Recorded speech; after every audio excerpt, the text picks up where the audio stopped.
possible to Flint Starter Control.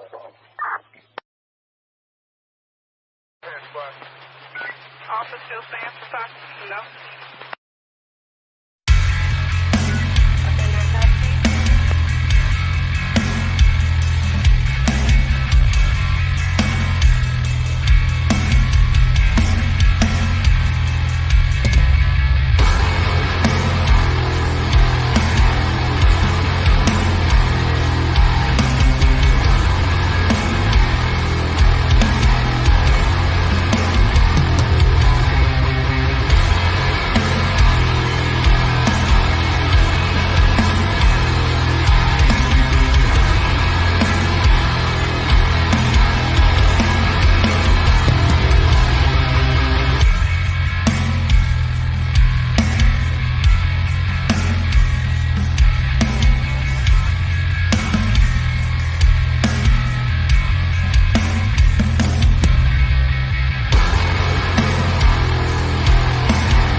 Good morning, everybody.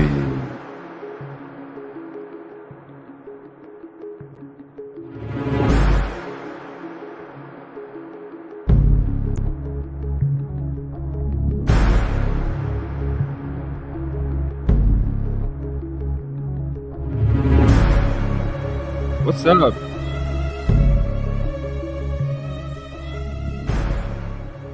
Good morning.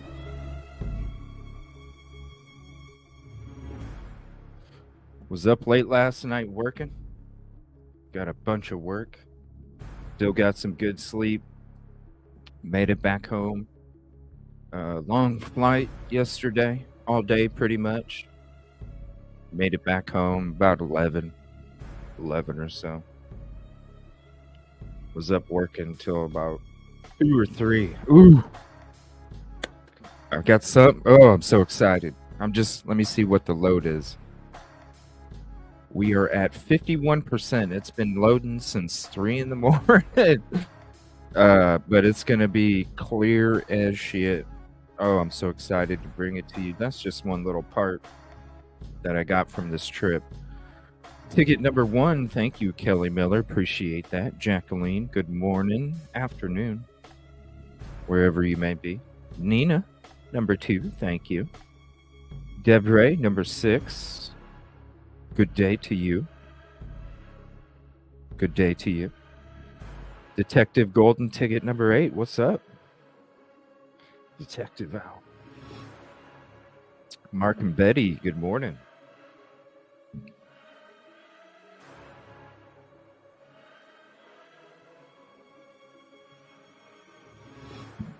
Cougar country, baby.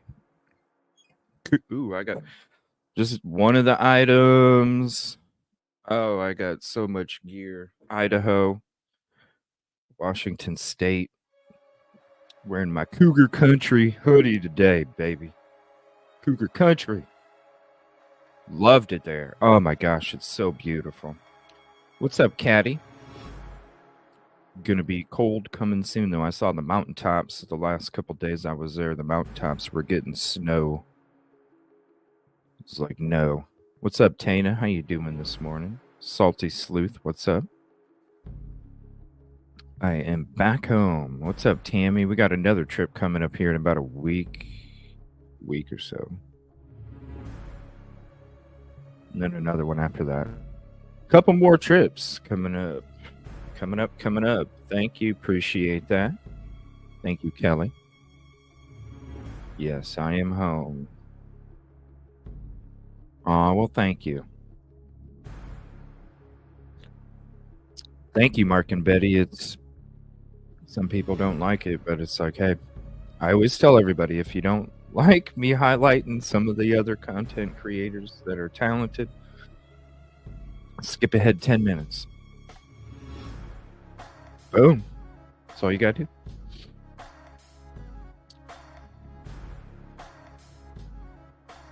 Aw, yes. I'm sorry I missed that too.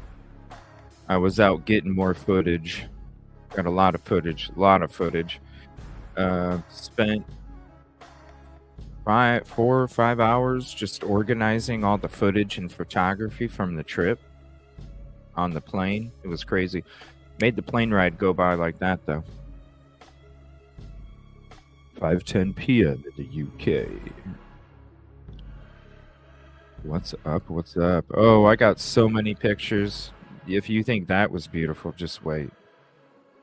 I don't know.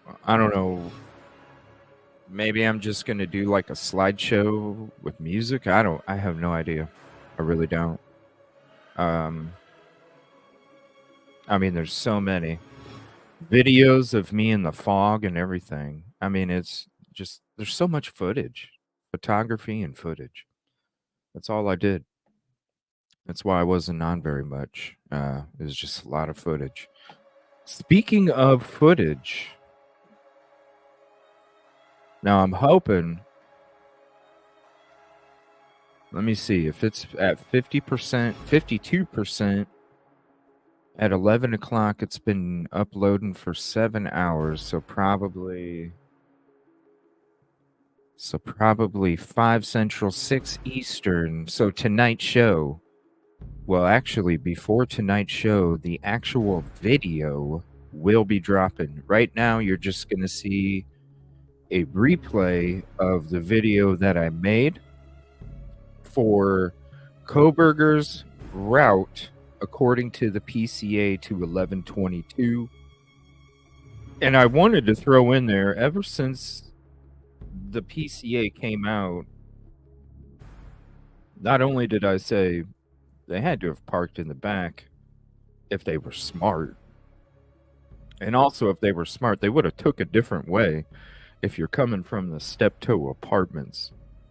So I threw that in the end too. And I made this little video. It's gonna upload.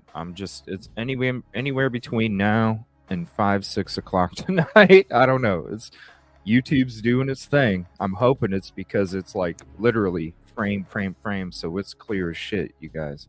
I'm hoping it's because of that. But anytime between now and 5, 6, it's gonna drop as a video. You're gonna see it. It's gonna say B. Koberger's PCA route to 1122 King Road, plus the route he should have took. The route he should have took. Come on. But I'm gonna show you guys right now.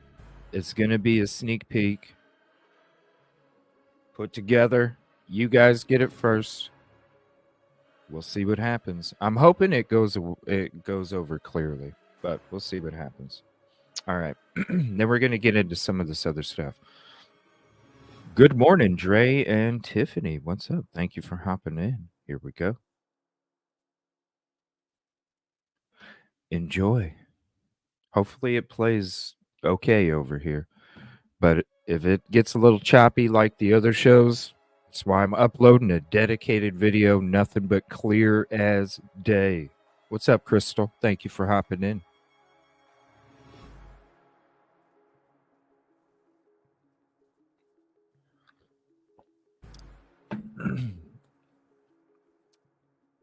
Now, because he was an incel member, that's why I got him parked in the back. Visuals.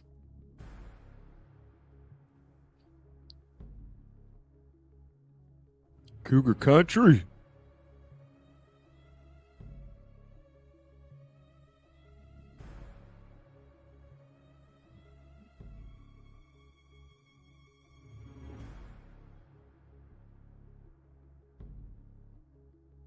Like I said, the real video will be dropping somewhere between now and 5 and 6.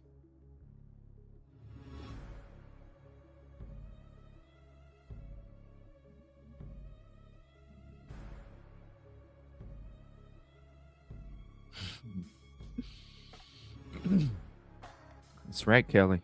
If you're an incel, you park in the back. You don't park up. You don't park next to everybody else. No.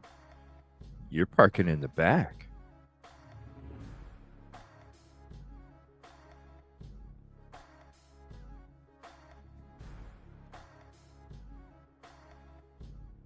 Now, this is according to the PCA. And after this, I'm going to show you the way he would have took. You know what I mean? Like, come on. If you're stalking the place out, you're planning all this out, you're not going this way, everybody. You're not going I mean, come on.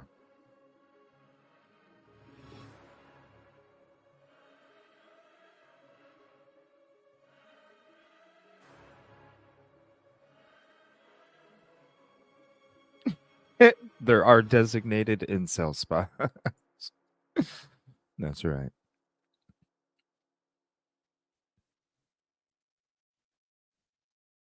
Oh, I was hoping it was going to drop at 4 this morning, but I don't know. Maybe because there's so many frames in it.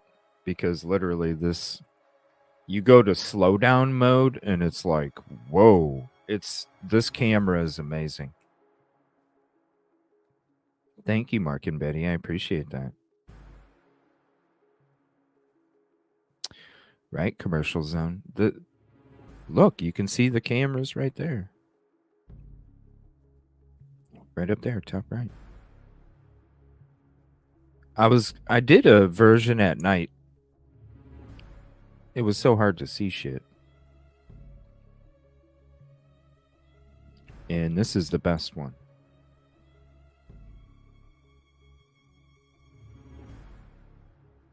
According to the PCA, this is the exact route to 1122 King Road. Now, when it comes to leaving the crime, watch Daily Mail. That shit's crazy.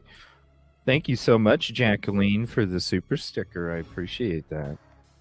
Thank you so much.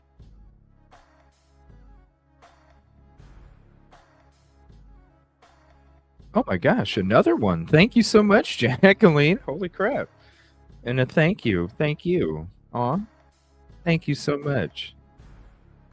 This show truly is funded by the community. I am my only source of income coming in this house. It allows me to do this stuff, go on these trips, be able to do these things for you. So I really appreciate it because every little bit does help.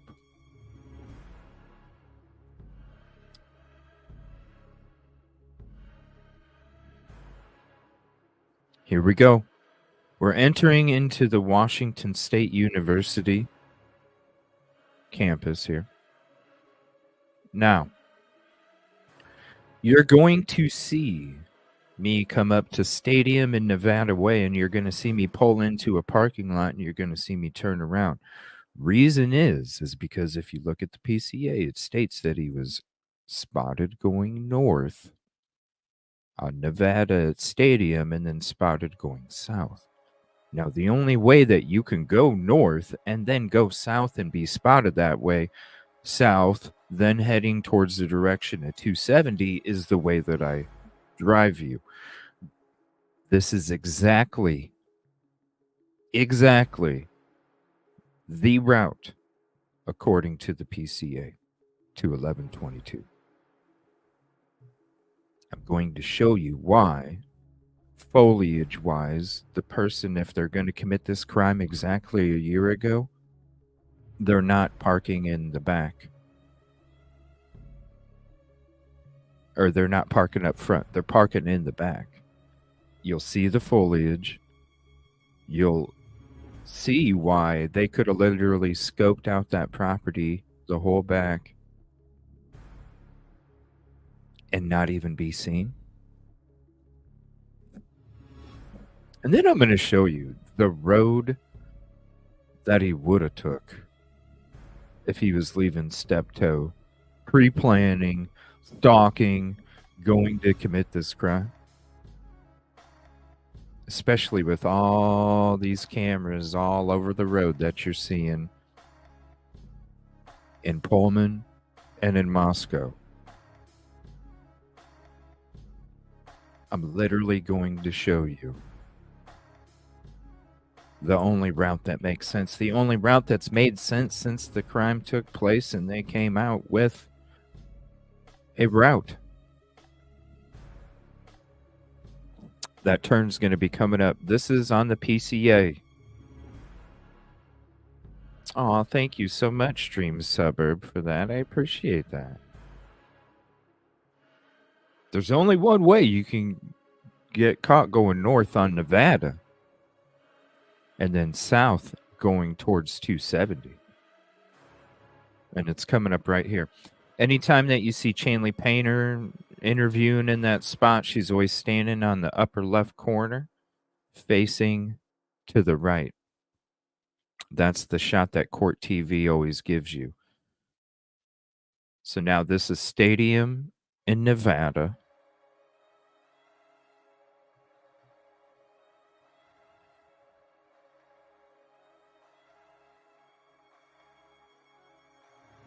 All right. Now, only way.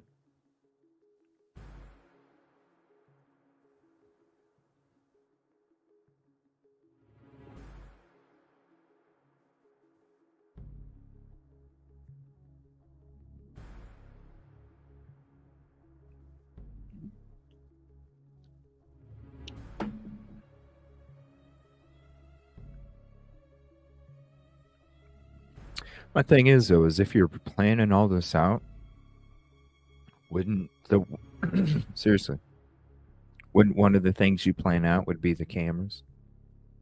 I'm just saying. So if you're looking at all the routes, because that's the first thing I did when the PCA came out, I was like, this person was driving all over the place.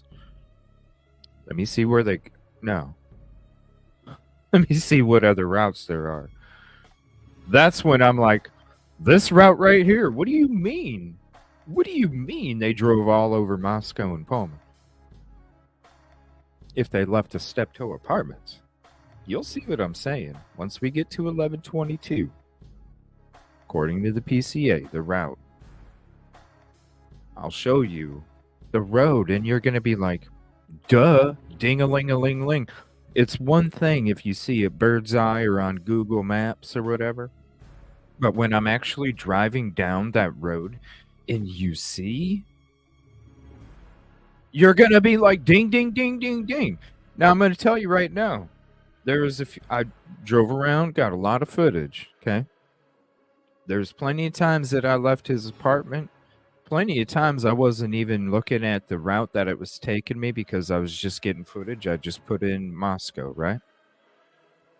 There was a few times it ended up taking me down that road. So it does come up as a legitimate, quicker route sometimes. So to say that BK never even drove down that road when he lives that close to it, no, you can't even say. So he would have to have experience on that road, number one. So you would understand as you're driving down that road, where's the surveillance? So you're going to drive around all these streets.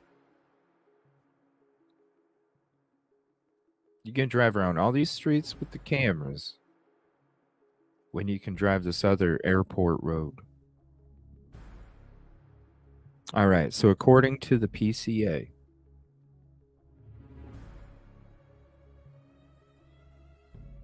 turn left on 270.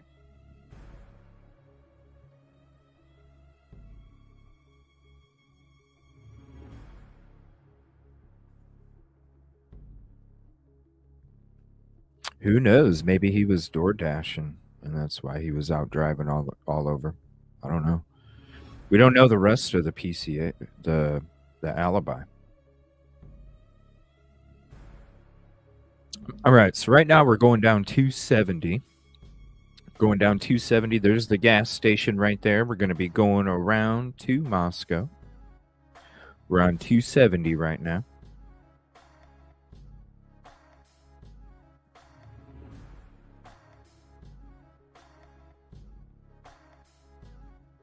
Look at all the hills. It's so beautiful.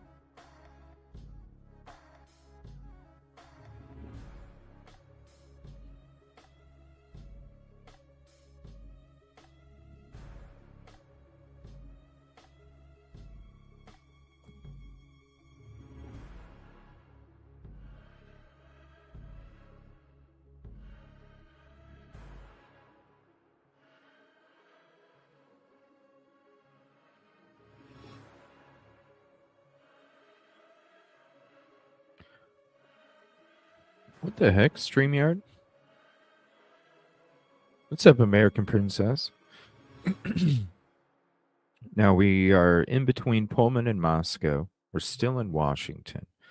Now, right before you get into Moscow, literally, it's the state line. So it's literally the state line, and then like 2 seconds, and then you're in Moscow.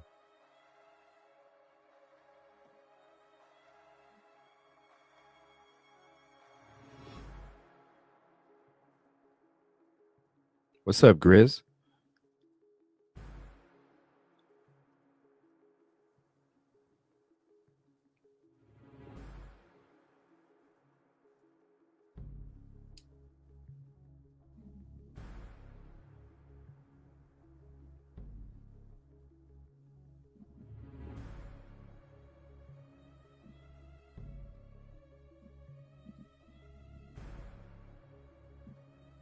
It's just so open. The road's real bumpy right there, so the camera kept shaking.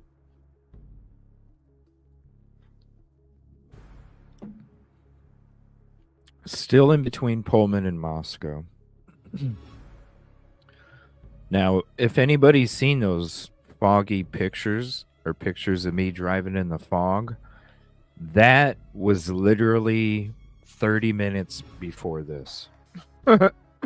30 minutes before this, it was that crazy fog. Then this. Crazy.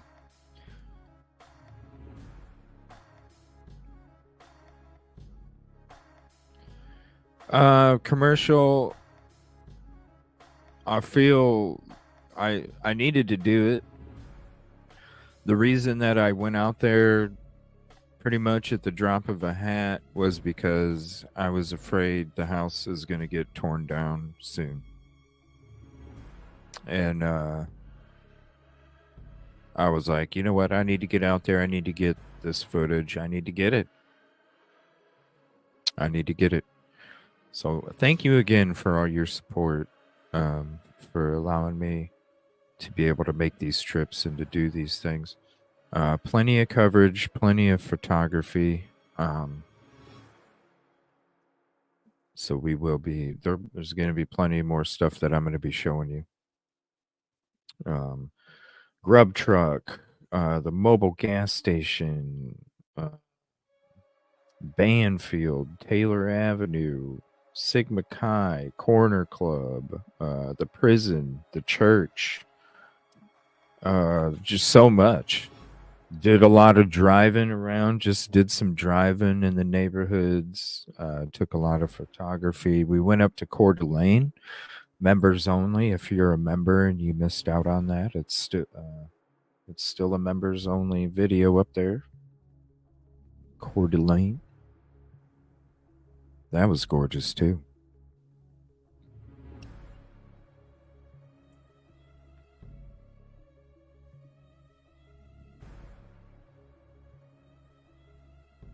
Yeah, and it's beautiful. Like, no matter where you look, you see mountains.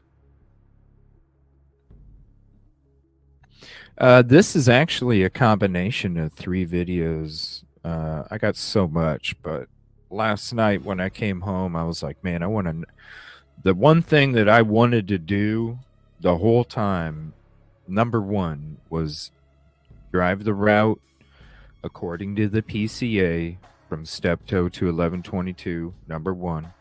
Number two, I wanted to drive the route that I've been saying the dude shoulda took, woulda took. If you're planning this shit out, that's the route you take, not this one. This one is just to show how ridiculous it is. Excuse me. Yeah, that road's bumpy right there.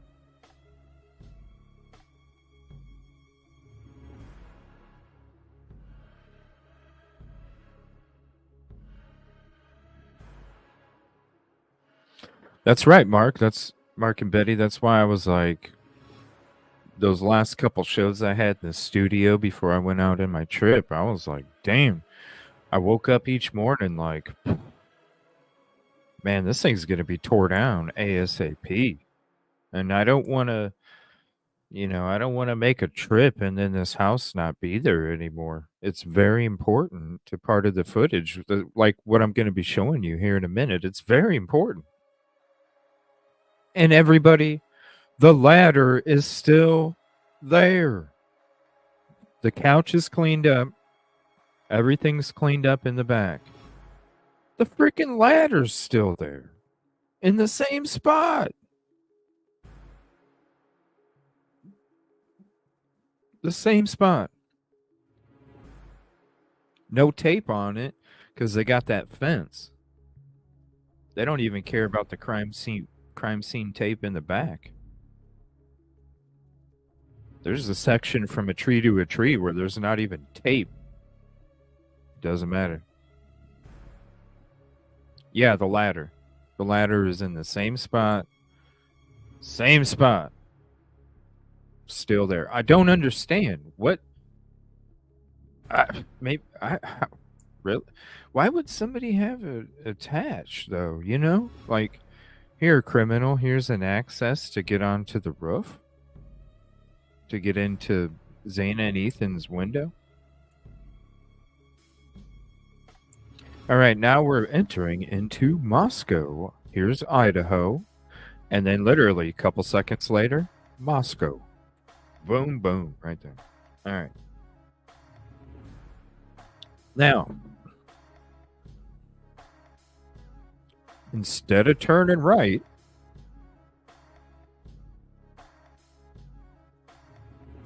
coming up here,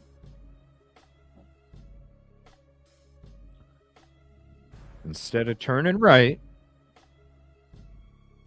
going a little teeny back road. What's up, Fluttertone? Instead of going right,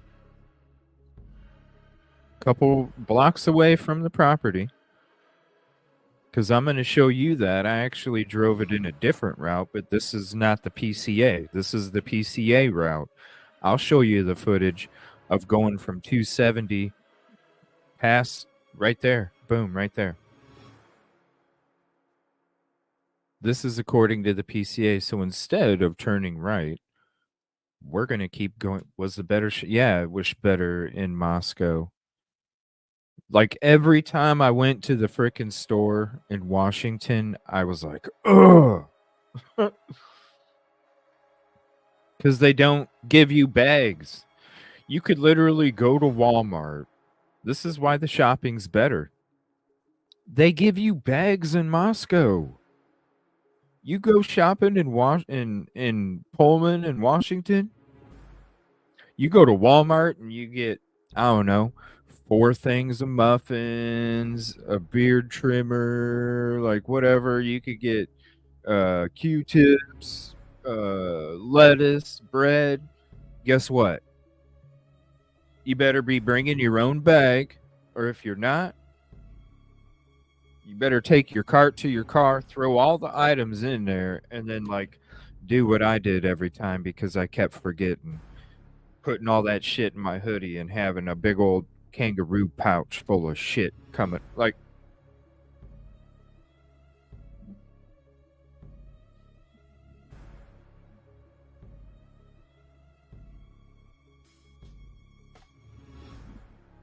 I'm just saying.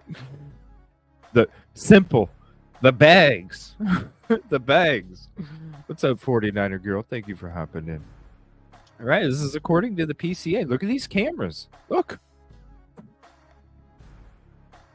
You're going to tell me somebody that staked out and planned all of this forgot to shut their cell phone off or leave it at home, forgot to take a route that doesn't have barely any of this, and then go all over. Look at this. Look.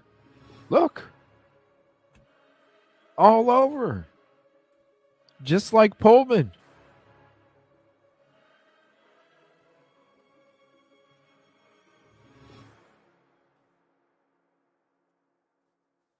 Yeah, you got to bring your own or something.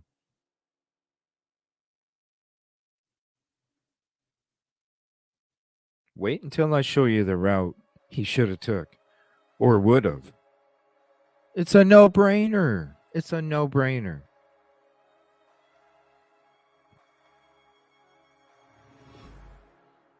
This is according to the PCA.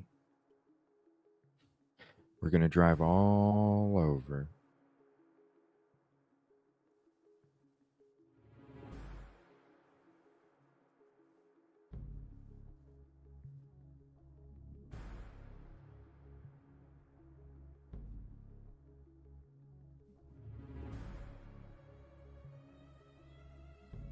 Makes no sense. When literally you could have been at the property already if you would have just took a right off of 270 and not drove all over downtown. Makes no sense.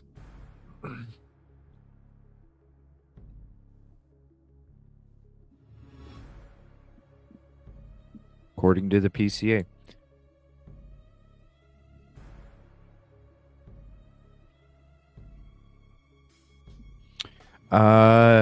Yes, I did. Commercial zone. Actually, when I was getting this footage, after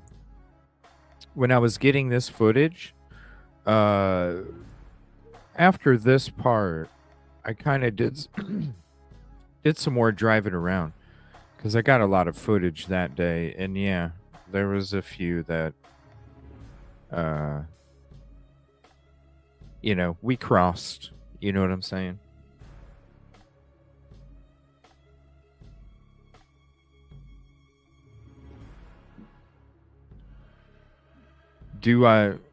Well, when it comes to the turnaround, yes, that's a good question. When it comes to the turnaround,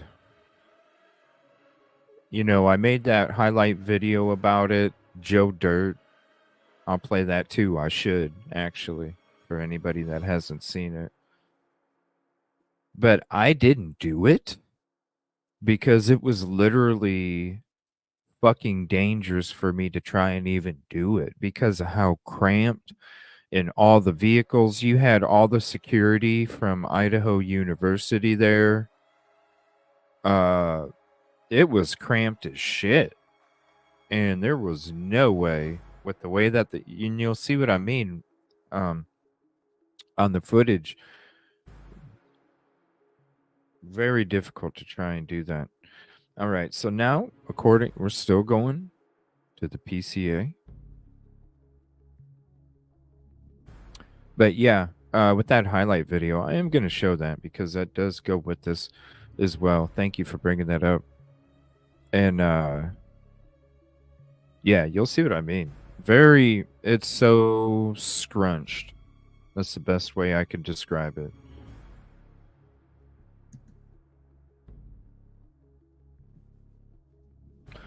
Yeah, this is not a route where you're trying to be stealthy and go commit this brutal crime.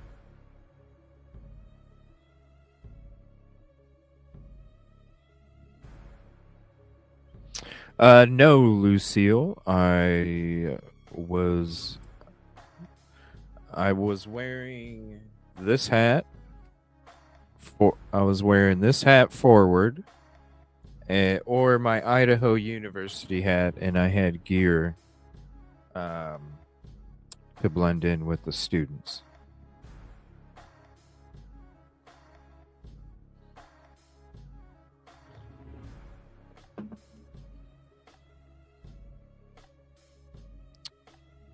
I was basically a student.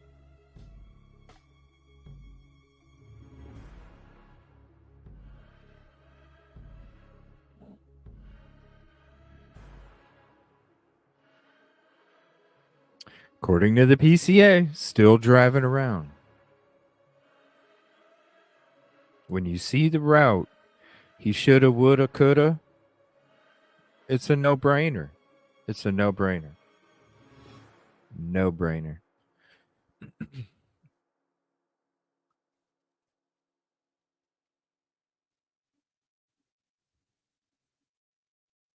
There's that mobile gas station where that photo of that car, if you remember the iPhone photo where somebody's holding the phone up, taking the photo of us. Now, it wasn't confirmed by Ellie.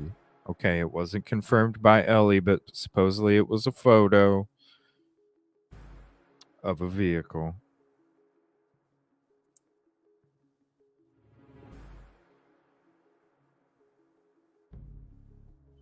No, but when I went to the property, I know the security.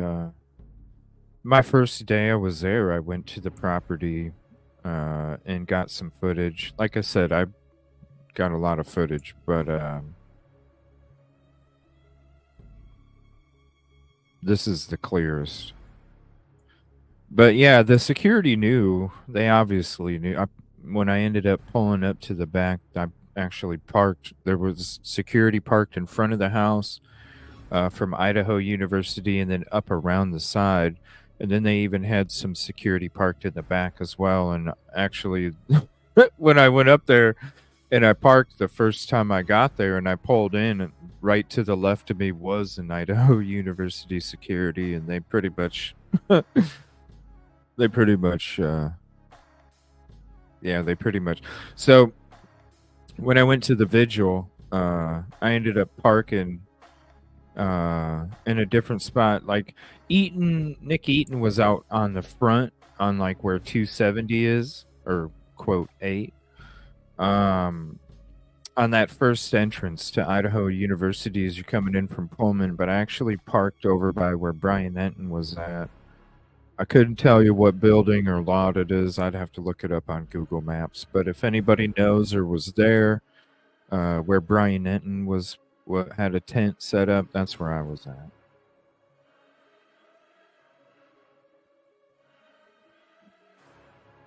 Ridge Road, or Indian Hills, right here. Indian Hills Road. Still part of the PCA route. So now we're on Indian Hills Road. This is that 700 block right here. So this is where the footage would have been snapped. What's up, Party 5? All right, so there's the 700 block of Indian Hills. Now we're heading towards Rowe and Steiner, Taylor, and then, you know, King and Queen.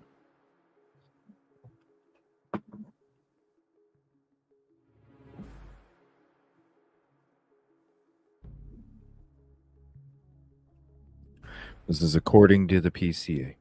And like I said, the actual real footage will be dropping here. Let me see what the status is. 59%. So I'm really thinking it's probably going to be 5 or 6 o'clock tonight.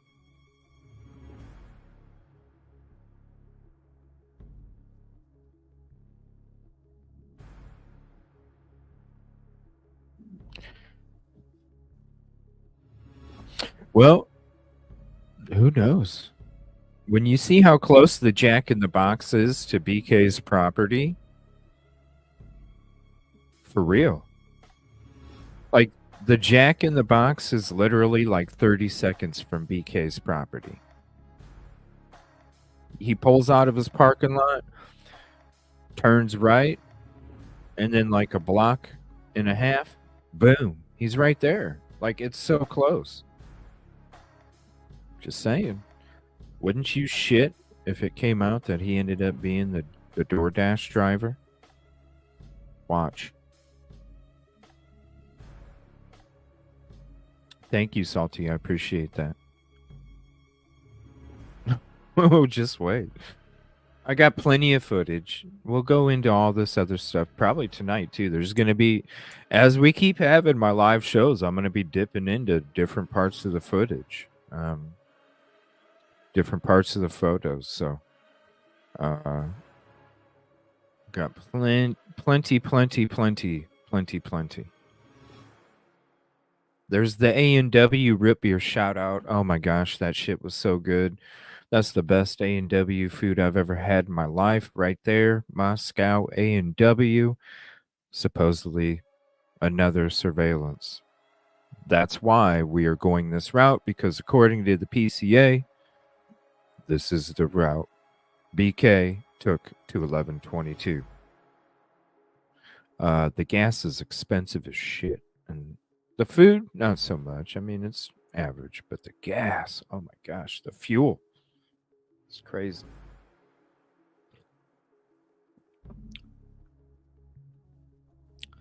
The PCA, yes, based off of cell phone data or surveillance. According to the PCA, this is the exact route. Now, here's Taylor Avenue. Oh my gosh, I always get... Oh, now we're close. Even when I was driving around there, as soon as I turned on to Taylor and you see that water tower in the Sigma Chi house, all of a sudden the heart just drops.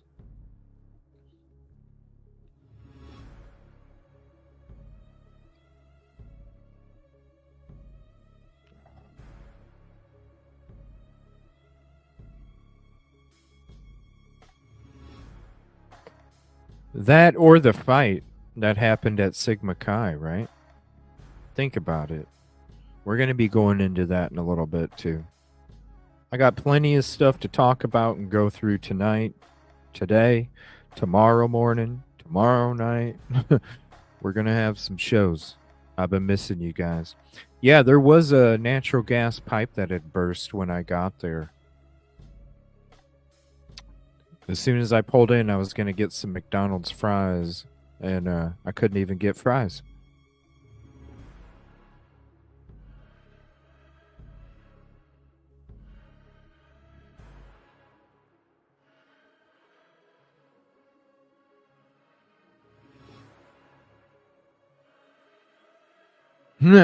There's one of the security right there. Yep. They're all, trust me.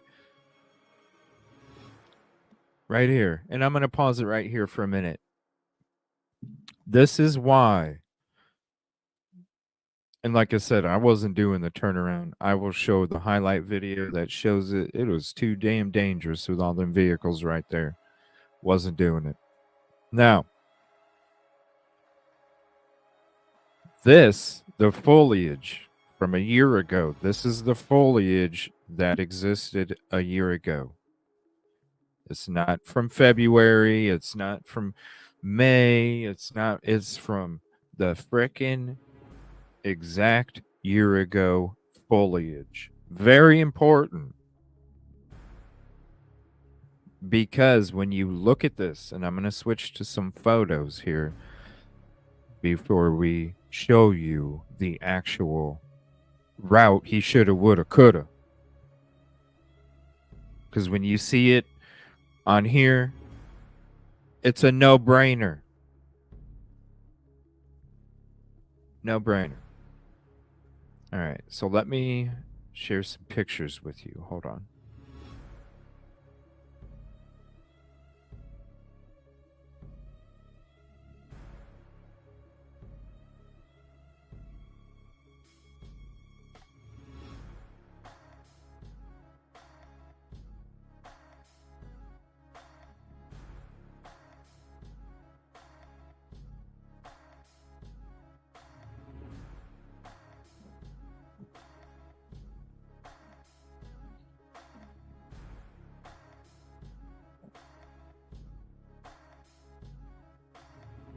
Okay.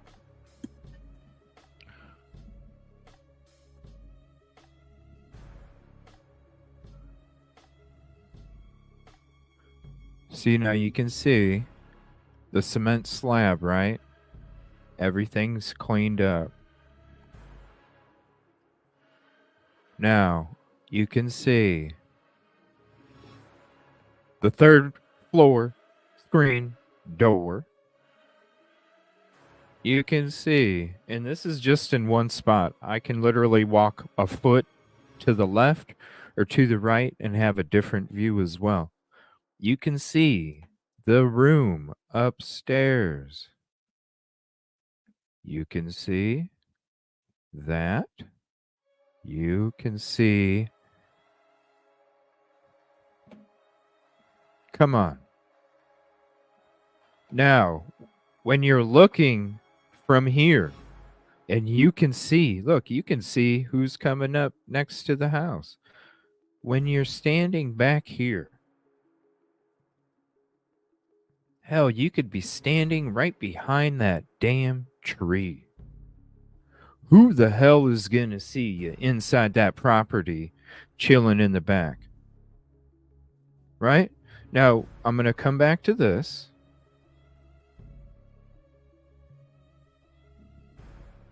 And when I'm driving up, there is no light. I'm going to show you. There is no light poles. Oh, that's such a horrible. Yeah, it was too dangerous to do that. Look. So as you're driving back up here, where's the light source that's going to shine down on you if you're chilling in the back? There is none.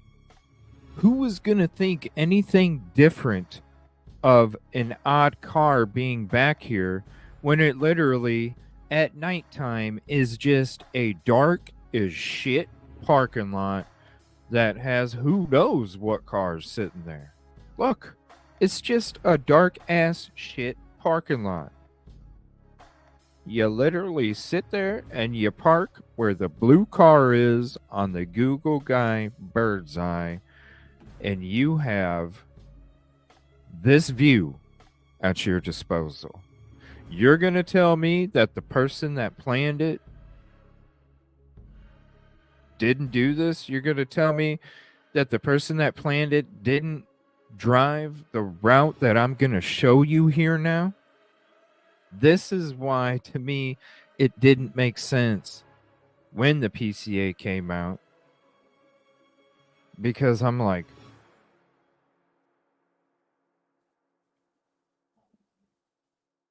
that doesn't make any sense.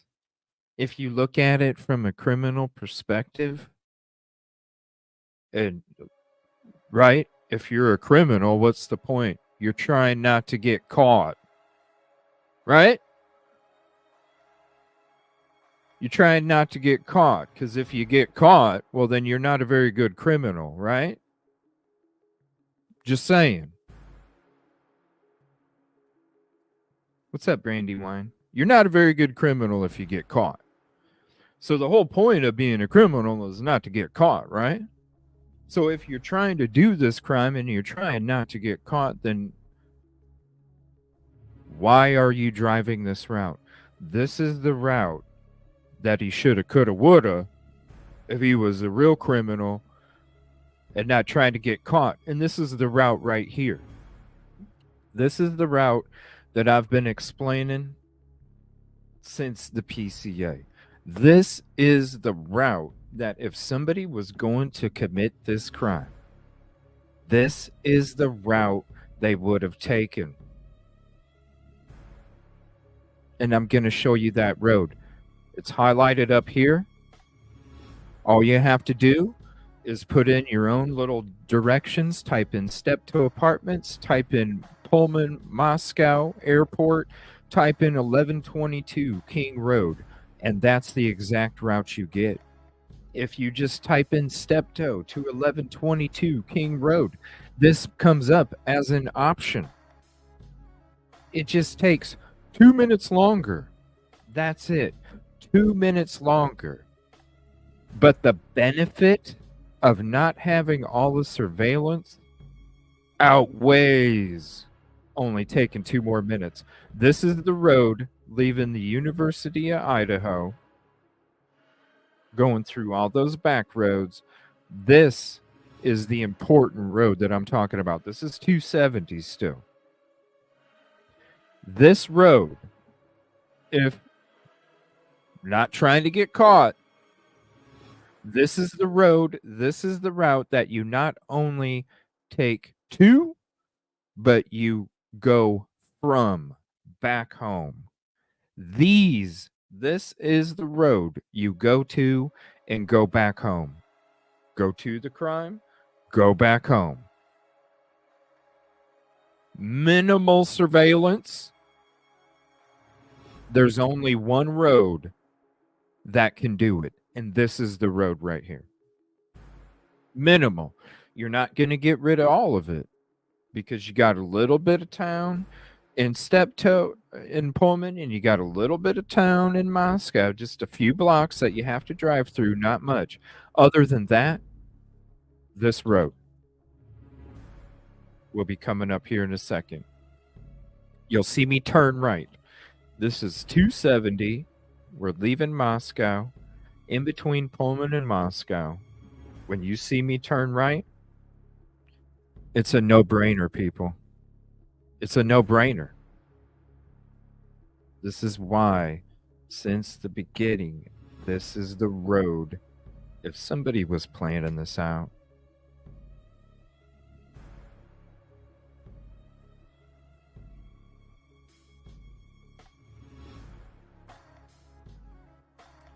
Kelly, there is working surveillance, especially where in the route of the PC where BK was going on Highway 8 and turned down 95/8. Jackson Street is where he would have turned right, but it's a highway. This is the road right here, everybody. This is the road. It's already a no-brainer, and you've only been watching it for 15 seconds. Watch. It's a no-brainer.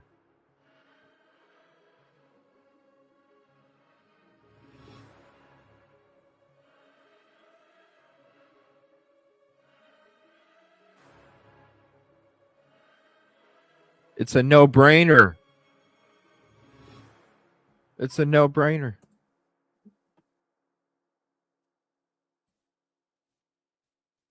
You're going to tell me you're going to go all over Pullman, all over Moscow, and you could have literally went this route. No-brainer? Look at this. If you're trying to commit this crime and not get caught,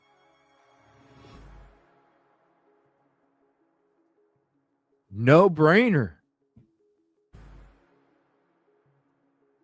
It's one thing to see it from Google. Look at this. No-brainer. I don't know. I'm just going to say it over it. I need to make a t-shirt out of that. No-brainer. It's a no-brainer. Please. More bumpy roads.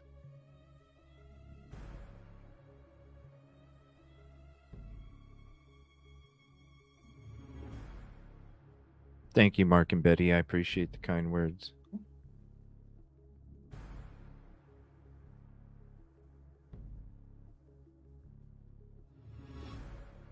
Exactly, American Princess. I'm ready for this trial. You thought he wanted to get caught? Well, I don't know. There are some criminals that I guess want to.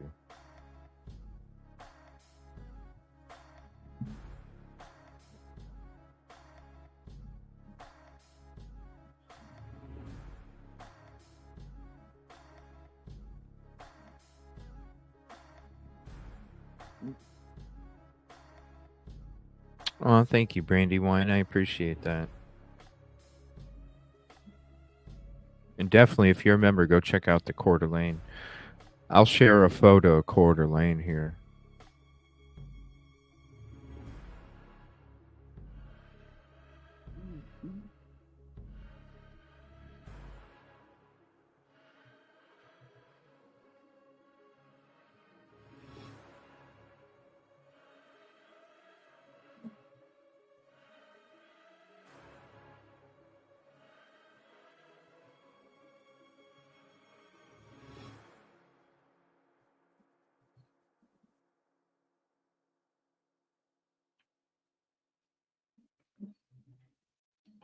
This is a no-brainer.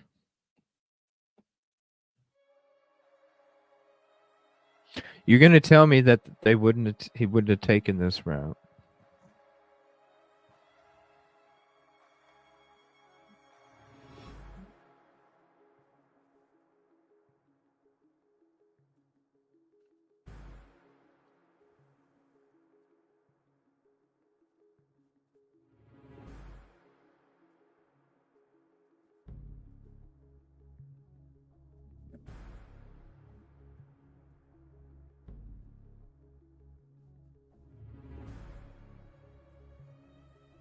What's up, buddy?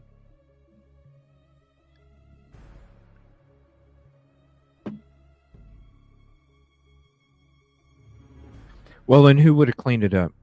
Latent footprint. Wasn't seen until they came back in.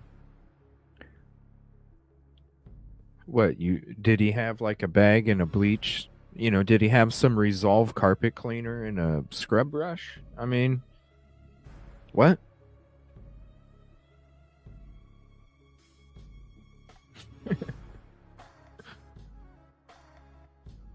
The fuck? Some Resolve carpet cleaner and a scrub brush.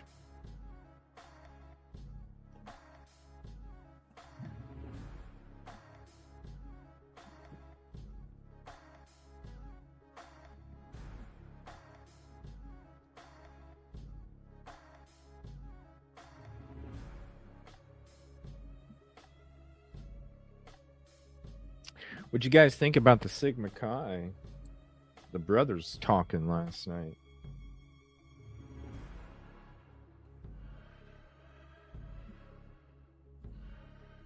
Didn't say nothing about the fight.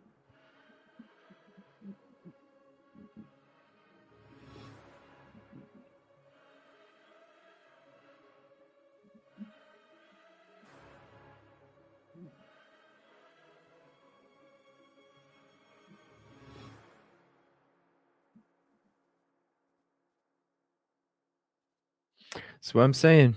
No brainer. Look at this. You're not going to take this road. It doesn't make sense. It doesn't make sense.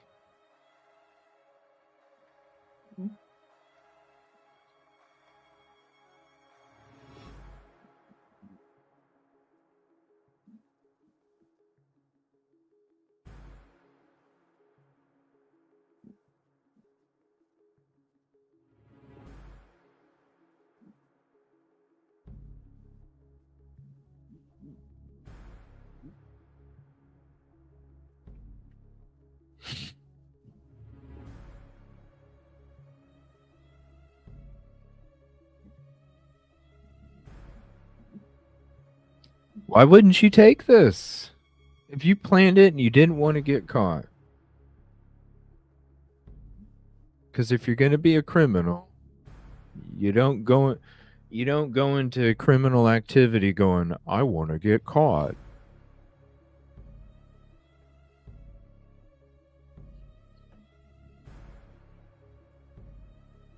I want to get caught.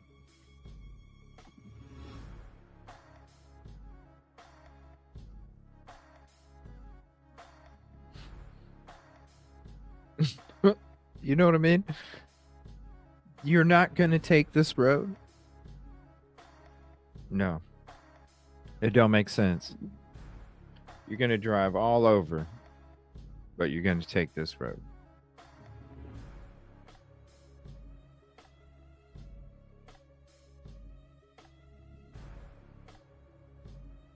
Well, we got plenty more to go into today. And then we'll be back tonight as well. I'll be doing another show tonight. I missed you guys so much. Sorry, I wasn't doing too many shows. Was just doing a lot of work out there, getting a lot of footage, photography.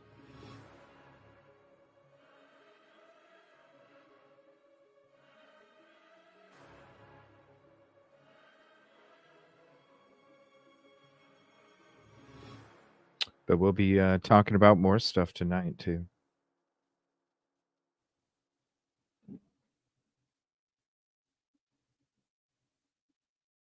So we're almost back. We're still just a couple minutes away from getting back to Steptoe Apartments.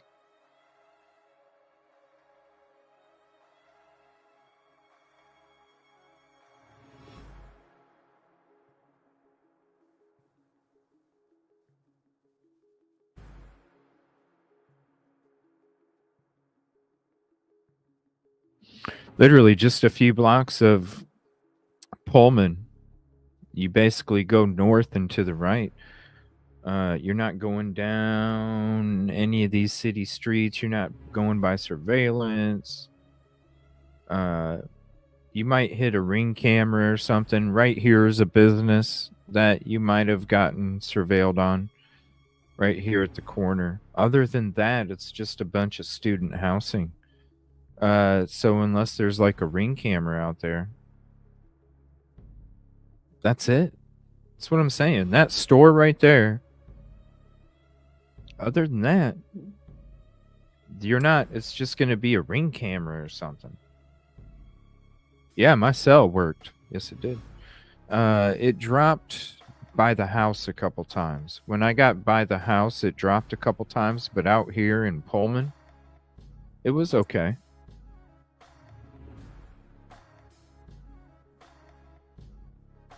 It didn't drop in between Pullman and Moscow. It just dropped right around Walenta. Walenta and Indian Hills is where the cell phone dropped. Is Walenta, Indian Hills.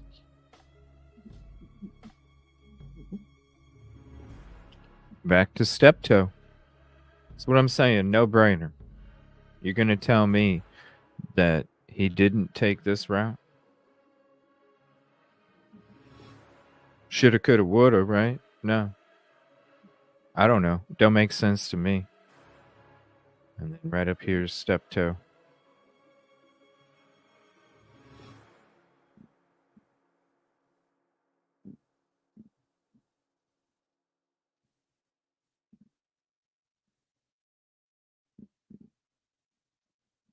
So I'm going to show you the route. I'm going to show you the route that shoulda took.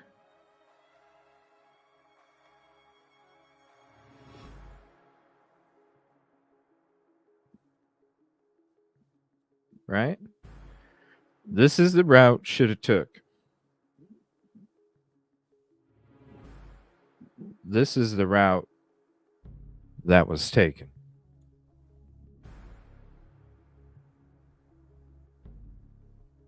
Don't make no sense. So when it comes to the thumbnail,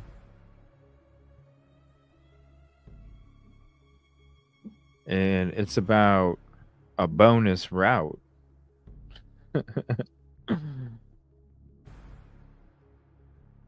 Do you see why I put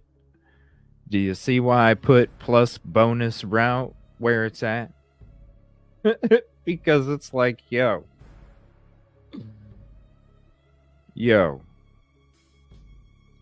It makes no damn sense. It makes no damn sense. All right, so I was doing some work last night. This interview popped up. It was about 1 a.m. or something like that. This is the frat brothers talking about Ethan and Zaina and the scholarship. Hunter was the first recipient of it. So we're going to play that, and we're going to get into some of this other stuff today. Thank you all for hanging out. Thank you all for hopping in, and thank you for just chilling back while we were watching that. Like I said, it'll be dropping in a few hours here, even clearer than you got it. You're going to get it 100% clear when the video drops. We're at 64% for the video, so probably about 5 or 6 Eastern is when it's gonna be dropping. So we'll go to this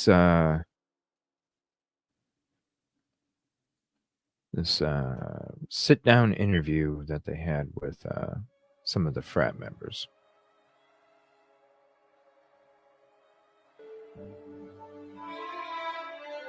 This fraternity is very special to me. The camaraderie's all there. The brotherhood's all there.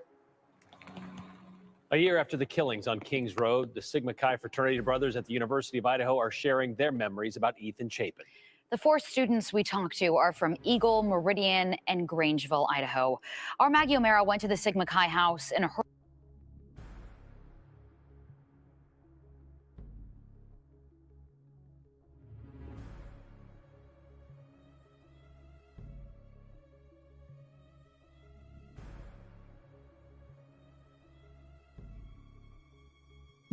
Ticket number 42. I appreciate that, Lynn. Thank you for hopping in. Debre, the vigil was very dark. It was a little creepy. I figured, I understood the candle stuff. That was beautiful. Everybody out, on the lawn and kind of, just kind of hanging out with this vigil.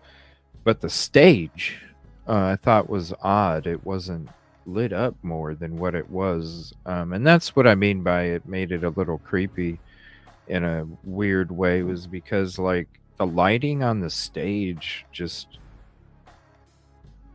I don't know. I couldn't even see the people's faces. Like, I don't know. But it was yeah, I know it is a good part, Crystal. But yeah, it was good. There were certain parts that was like the ending. That dude that kind of took over, that was a little odd, but it was definitely an experience. I'm glad I was there. I'm glad I was there a year to the day when everything happened. I'm glad I got to go to the vigil and be amongst the students in the community and pay my respects. And bringing you guys with too, like I said, you guys were there in my thoughts because you are part of the family here. And because I was not doing anything, social media wise or whatever, out of respect for the community and the families and the victims, I still thought about you guys while I was there. And so I brought a little small piece of you all with me. So you were all there too. Yeah, I was gonna do that. Watch the vigil again. Actually, I don't know if I'm gonna do it this afternoon or tonight, but we will be watching that again at some point. I haven't seen the video of it. I was just there, so maybe I'll have a different perspective of it. This fraternity is very special to me. The camaraderie's all there. The brotherhood's all there.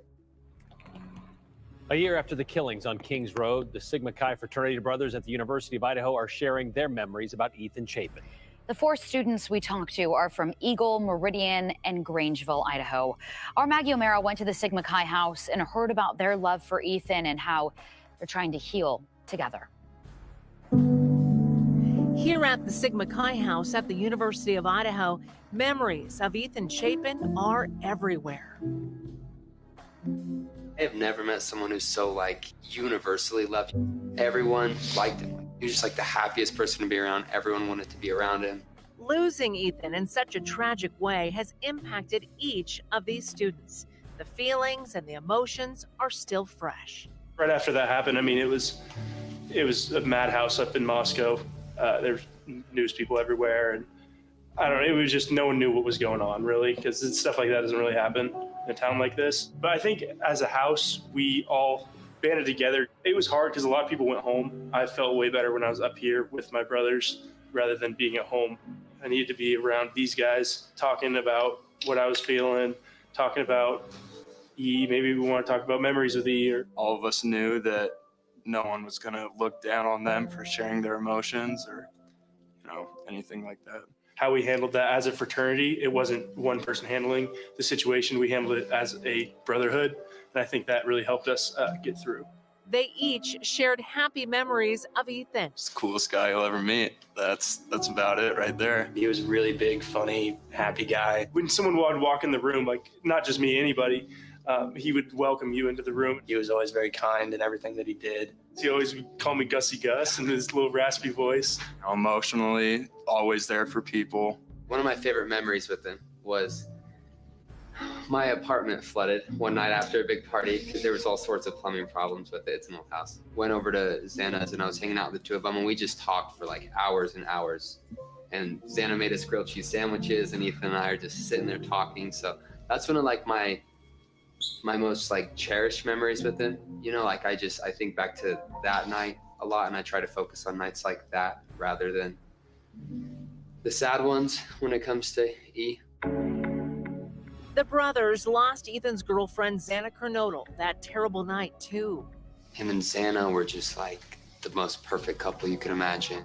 That's just how she was. Like, she was just able to come over here and hang out with all the dudes, and it was like, oh, hey, what's up, Xana? He said that Ethan was like the most universally loved person on campus. I think Xana was right up there with Ethan. Like, everyone loved Xana, everyone loved Ethan. Both of them were just flourishing for sure. Hunter Chapin, Ethan's brother, is also a member of this house. It was kind of tough because it was a subject that he didn't want to talk about for a while. Just kind of letting him know that we are there if he ever does want to talk. Just kind of knowing that that's open for him if he ever does need a release to let his emotions out to us.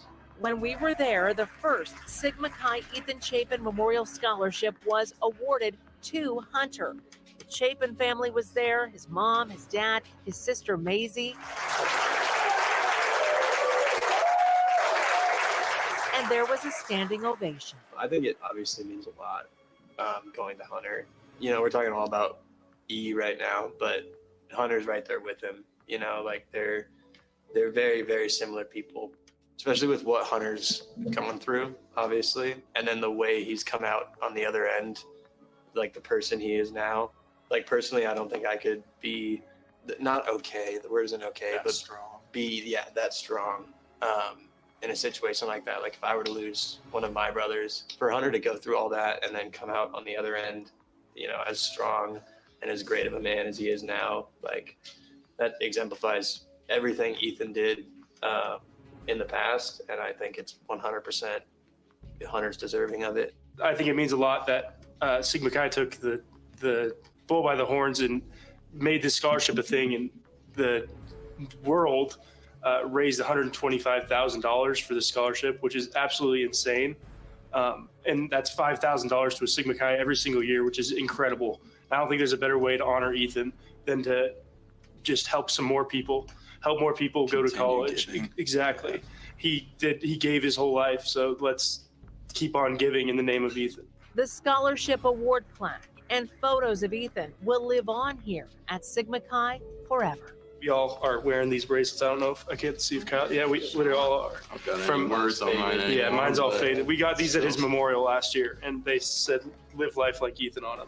And I haven't taken mine off since. And every morning when I look at my wrist and I see this, I just know I should live life like Ethan today. So I think that the stories of Ethan are going to just go from generation to generation, from pledge class to pledge class. And I think that's amazing that his story will be shared with everyone. Everyone can hopefully live life like Ethan.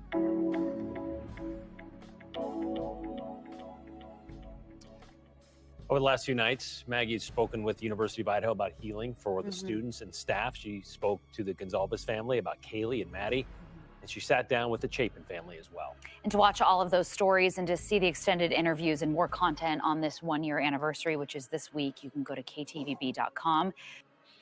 And I'm going to show something else. So when it comes to these frat brothers, yeah, it was a very sentimental video. Especially when he was talking about the grilled cheese and stuff like that. But this is my next question.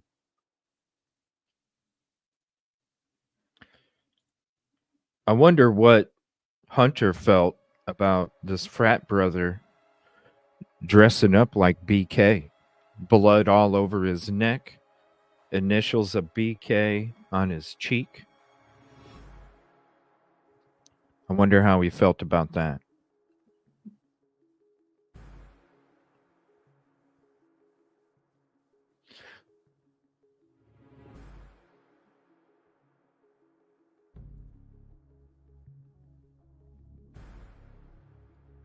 Let me save it and I'll zoom it in for you.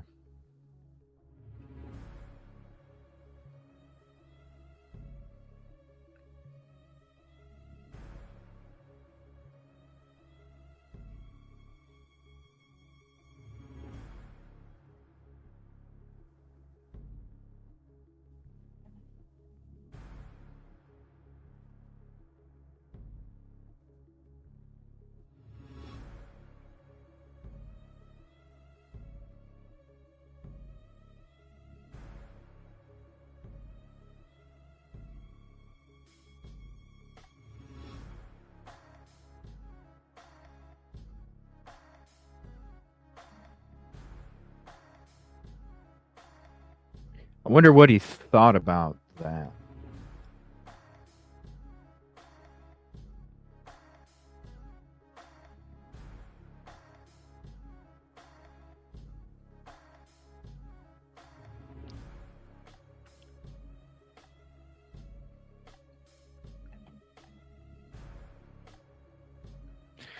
Yeah.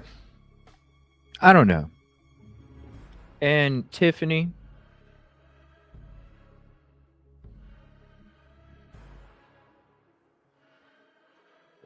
this is why I've always felt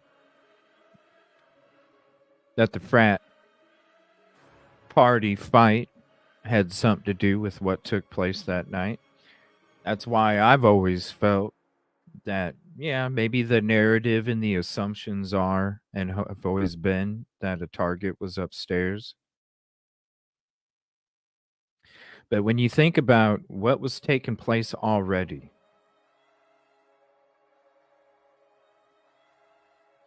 you talk about how the frat members just said that Zaina was just as much of a lovable force as Ethan was in that community.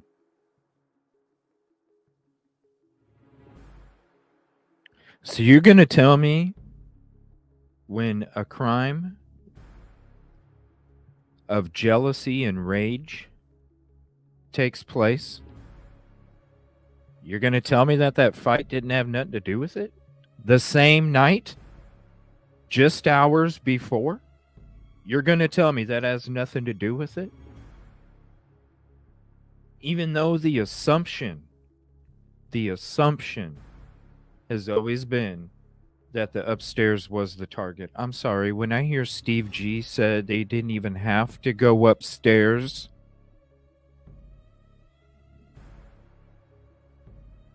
to me, the fight, it continued, it elevated, it escalated. Jealousy and rage.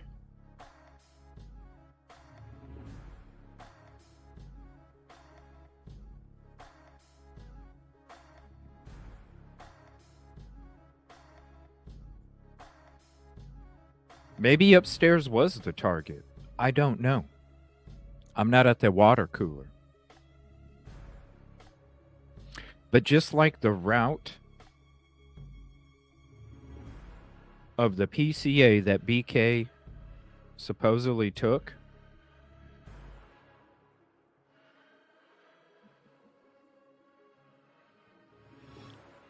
just like this, the PCA route doesn't make sense. The route that I took you makes sense.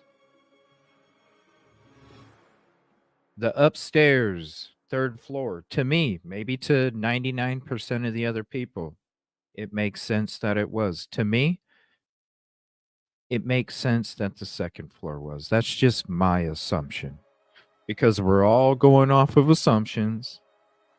Because none of us are at the water cooler. I'm not looking at it from the PCA. I'm looking at it, what makes sense for a criminal to commit a crime that does not want to get caught. When I'm looking at the crime that took place at the house, jealous and rage, a lot of it. Where does that spawn?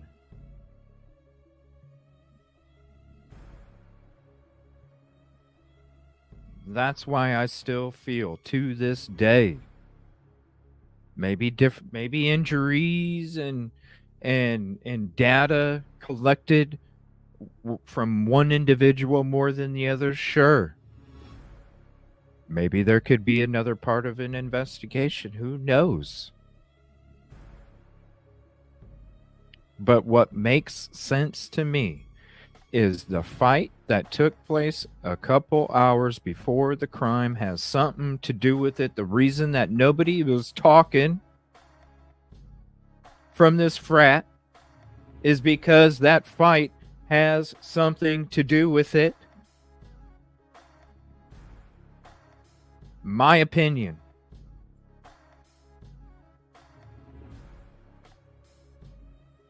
That's one of the first, thank you, Randy. That's one of the first arguments I was making in the very beginning, before we even knew BK was a suspect.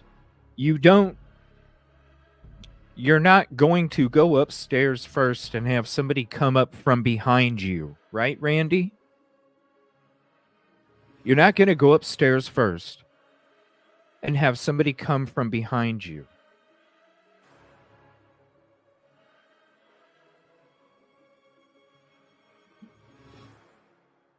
That's just my opinion.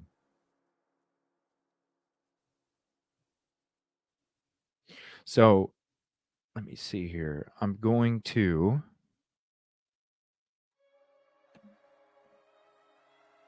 Give me 1 second here. There was something else I wanted to play for you guys, too. Now, True Crime Overtime with Rosie. Shout out to her. I'm going to share her channel. Shout out to her. Appreciate her hard work and her effort for the true crime community.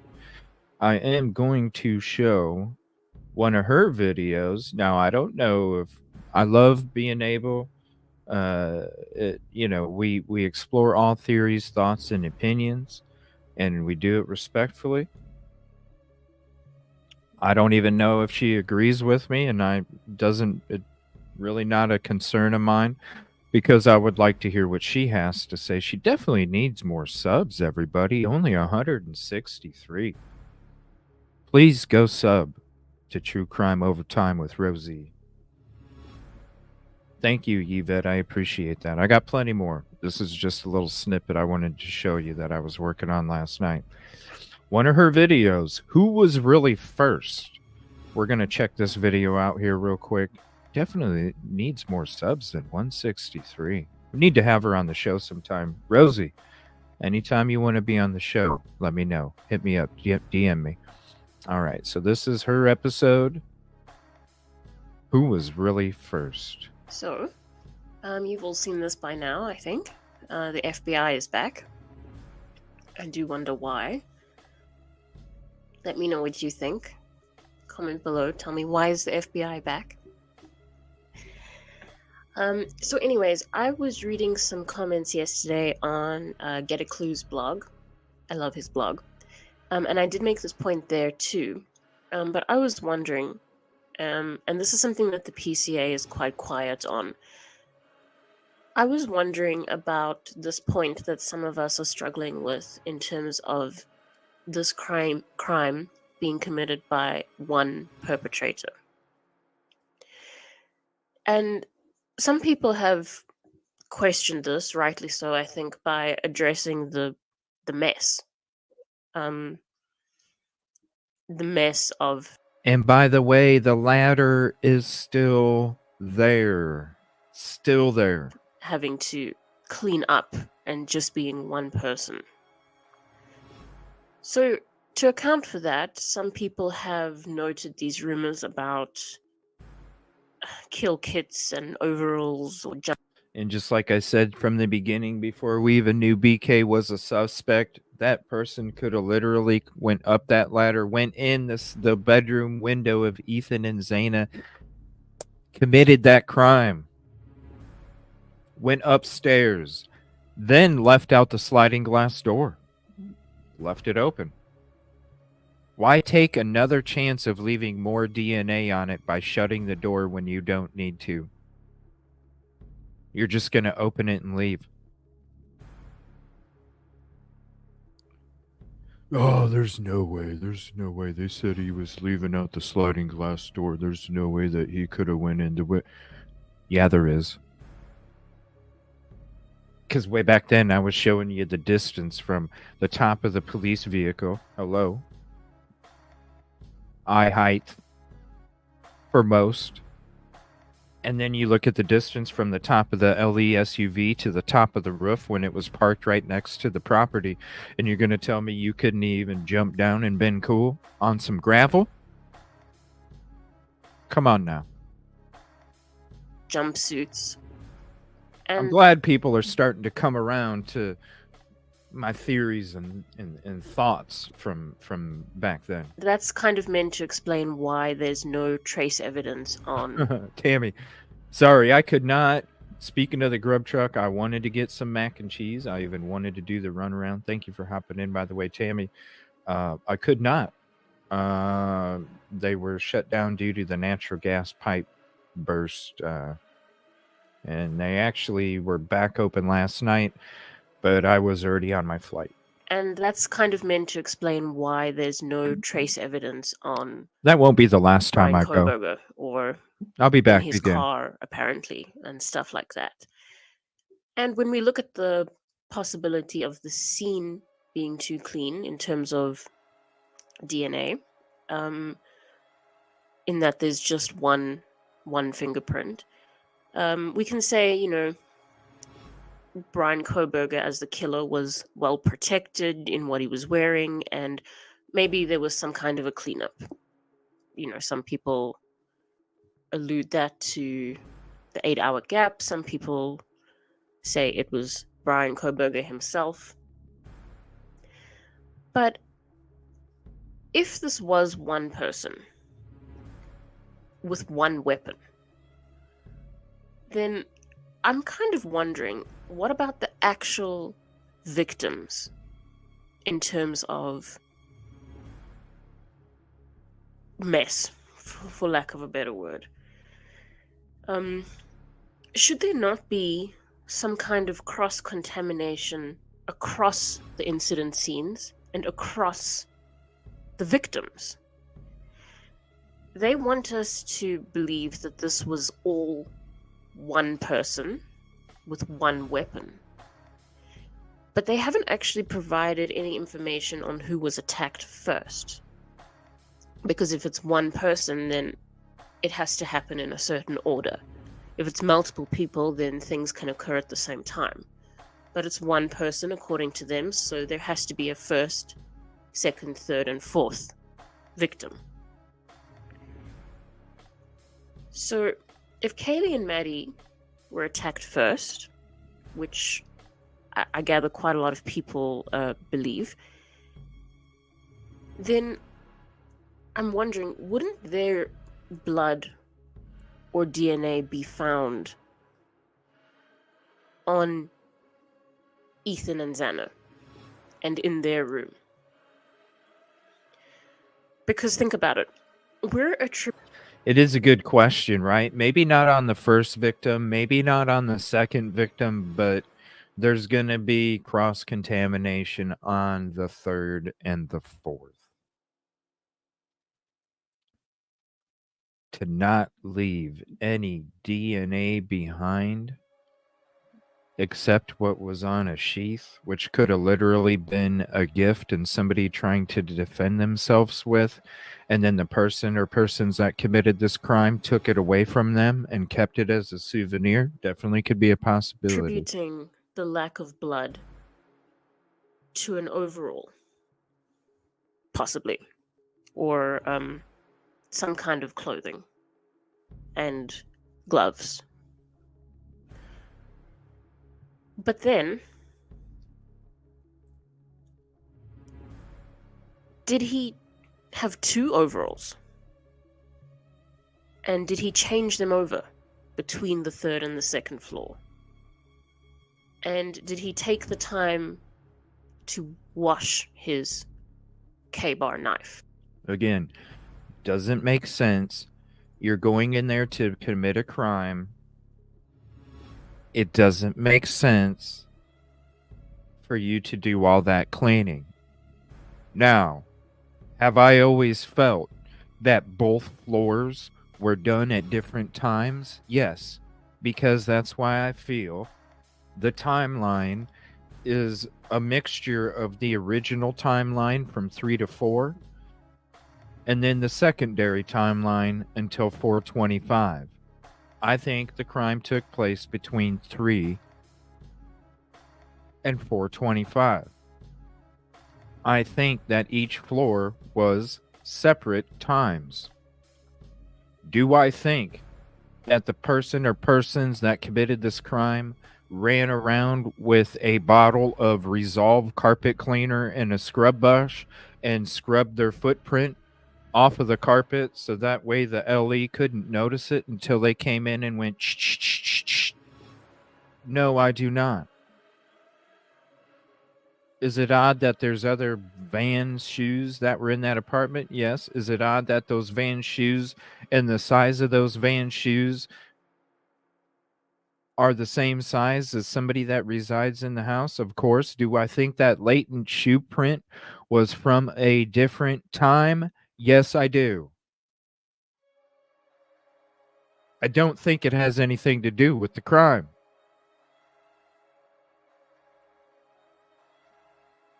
You're going to tell me that dude was painting himself out the sliding glass door with a scrub brush and Resolve carpet cleaner? And I'm going to be honest with you, Resolve ain't even that good. The shit comes back. No, it doesn't make no sense. Between the third and the second floor, or did he have two K-bar knives and he changed them over again between the floors, like a spare K-bar, and then it was just interchangeable? I really want to think about this because logically, if we're looking at one person and one weapon and we want to really commit to that idea, then it completely changes the chronological factors of how it would be if this was 2 to 4 people. There has to be one person first and one person last. And I would expect that DNA from the first person should be carried through all the way to the fourth person. If they really want us to accept this idea, one person, one weapon, then why haven't they actually told us who was attacked first? Or is it more likely that this was a case of 2 to 4 perpetrators?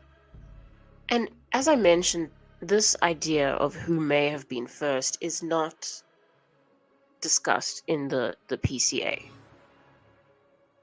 And I think that is probably more revealing. The absence of that discussion is more revealing than the actual content of what they would have to say, because there are certain reliability queries when it comes to this PCA. For example, this is a document that claims that Dylan Mortensen was part of how they confirmed that everybody was at home and in their rooms by 4 a.m. But then it also claims that she was woken up at 4 a.m. This is in the same document.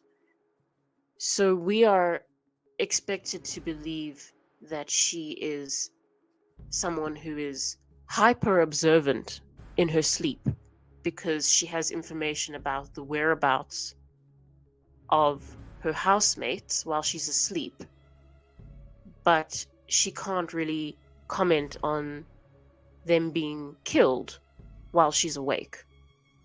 So maybe she has a better memory in her sleep. I don't know. Well, and that's what I'm saying. It could have easily been, when you're looking at possibilities, who says it wasn't a gift? They got it out to try and defend themselves, and the person that committed the crime took it. Didn't even use it to commit the crime. When you listen to what the families say about the autopsy, when you listen to the coroner and the injuries, does it really make sense that a K-bar knife was used? No. Like Tiffany said, I think I've always felt it was something else as well.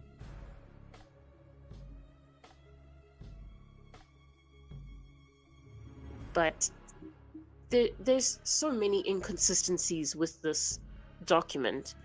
that I think their vagueness on who may have been attacked first doesn't necessarily mean that they don't know. It might mean that, they're not saying, or that there isn't evidence on who was attacked first. And I do wonder what that means. If there's no cross-contamination, and I'm not an expert on this, but if there's no cross-contamination, then does that imply more than one killer? Does that mean that, because this is like from a logical perspective. I used to teach logic when I was a TA. So just like from a common sense kind of perspective, if this is one perpetrator, then you can think of it as 4 crimes occurring right after each other, if you're looking at it in time snaps. But if this is, for example, 4 perpetrators, then it can be 4 crimes occurring at the same time, instead of them needing to happen one after each other. So break up the incidents into 4 and try and assess, is it more likely that they happened at the same time, or did they actually occur in some kind of timeline where there was one first, one second, third, and 4th victim? Or was there actually no order to the victims? Was it possibly more something that occurred all at the same time, which might explain the lack of cross-contamination? I think what it was. I think both floors were done separate, obviously, but different times. Obviously, both rooms had simultaneous. Upstairs and downstairs in their respective rooms had simultaneous.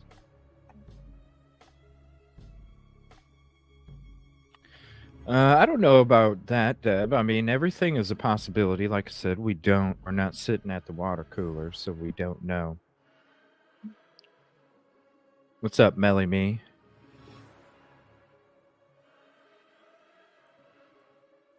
Yeah, that's why I think the timeline was from like 3 to 4:25. Combination of both timelines. Combination of both.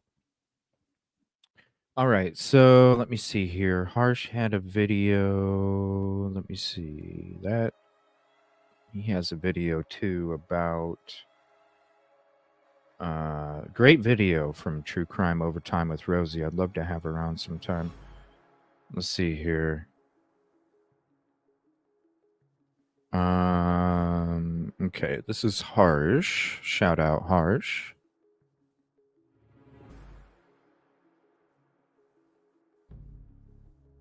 And then he's got a video about Zaina too, so we'll watch that. I haven't seen this either.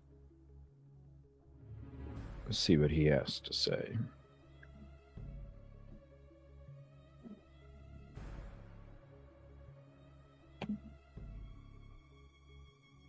Let's see, Zaina. Go straight away to leave. Well, hello there. How is everyone? I hope you are all well. This is video 2. Video of 2. That's right, baby. Video 2 of 2. And you're looking amazing, by the way. You must be having a very good day. Is my day going well? Better than bloody yesterday. And we've got some meat and potatoes to chomp ourselves into. So let's get on with it. Now, my inbox, my email inbox has been blowing up because there seems to be some reinvigoration into this targeted situation. Another channel has come out and they've said that Xana was the target. She was the target. So I just want to touch on this subject. This ain't a new... this ain't...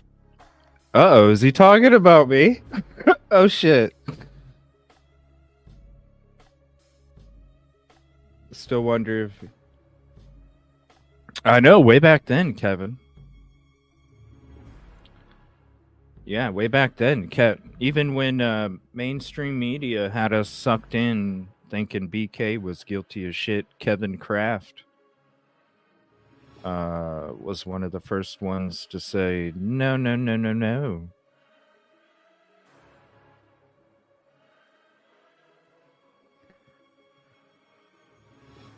Is he talking about me? Because I've been saying, uh-oh. My email inbox has been His blowing email's up blowing up. because there What? seems to be some reinvigoration into this targeted situation. Another channel has come out and they've said that Xana was the target. She was the target. So, I mean, I've been saying it this whole time that I felt Zaina was the target ever since the crime took place. Like my first shows, I was saying that. Reinvigorated? No, I haven't seen this. Is he what? having a very good Is the guy? day. Hold on. Is my day going well? Better than bloody yesterday. And we've got some meat and potatoes to chomp ourselves into. So let's get on with it. Now, my inbox, my email inbox has been blowing up because there seems to be some reinvigoration into this targeted situation. Another channel has come out and they've said that Xana was the target. She was the target. So I just want to touch on this subject. This ain't a new subject, but I still feel that people are perhaps struggling with this targeted situation and what that truly means. So I think it's something that we can do together and try and perhaps together get a better grasp on the complexities and the way in which this crime happened, and dependent on who was the target, how it could have possibly gone and perhaps not gone, and what they mean. So let's start at the top and work our way down, much like it would assume is what the killer did. Oh, assume, because we're not at the water cooler, so none of us know. But I've pretty much laid it out plenty of times. I mean,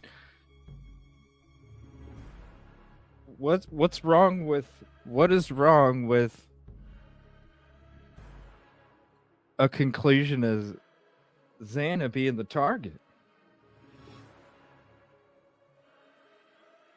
Huh. All right. So we have upstairs Maddie and Kaylee. Okay. And many people think that Maddie is the target. Now, the targeted situation, this being targeted, was initially spurned by Moscow PD. Yes, it was. By saying that this was isolated and targeted. That's what they believed. Now, you have to go down and ask two questions. Why did Moscow PD say that? Now, did they say it purely to try and settle people, to settle the situation? And the best way to do that is to say, look, there's no danger. There's nothing to see here. You've got nothing to worry about. This is all under control. The person came in, they had a specific target, and that's now done. And because this situation is now over, you can go back to being as normal as possible, which has always been the mentality of this area.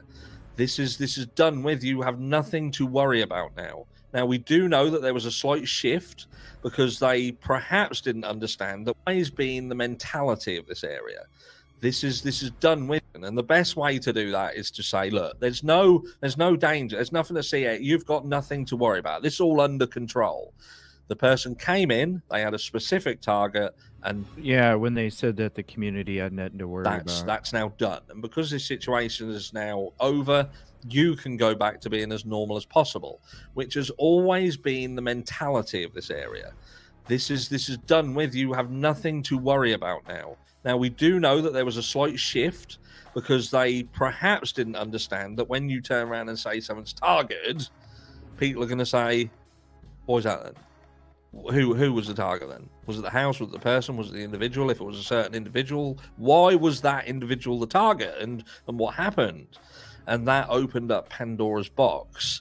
And sadly, it was a Pandora's box that still to this day remains open because people still have this. Was there a specific target? Was there one person who was a target, and was the rest just collateral damage?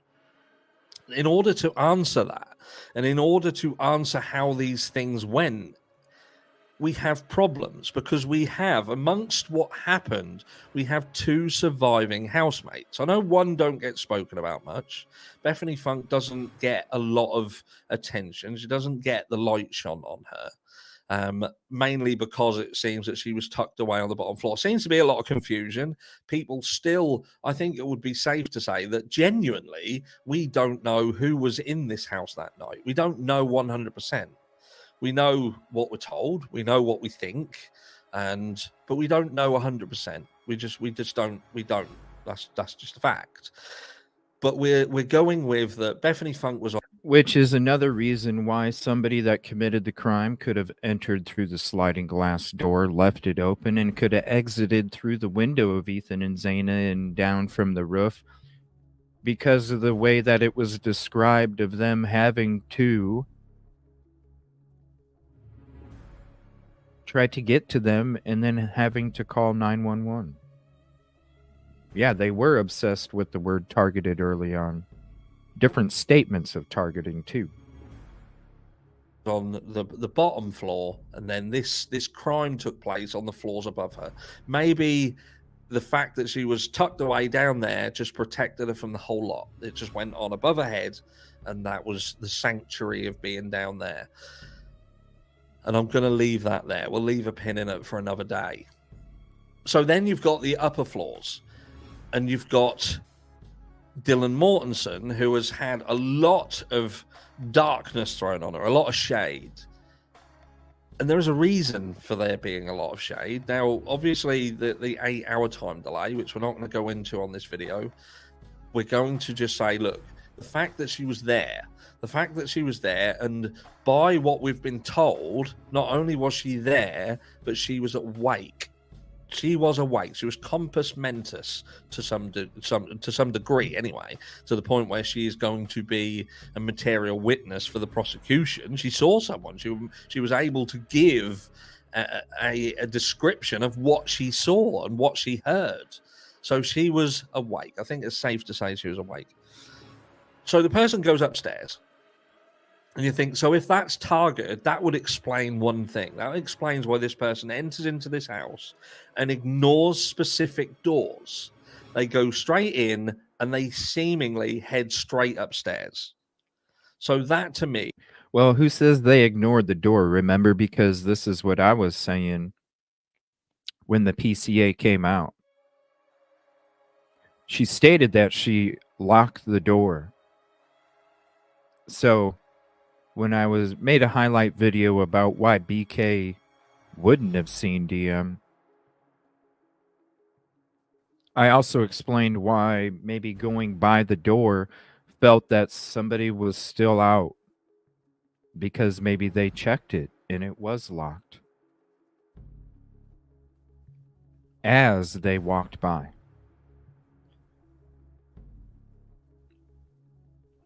So it could, not that it was ignored, the door was locked. Could have easily just been quietly turned to see if it was locked or not. It was locked. Oh, okay, maybe they're still out. That's why the door's locked. I don't need to check that room, right? It shows, yes, target. It shows target, it shows foresight, it shows premeditation, and it potentially shows knowledge of the property itself, because they knew where to go.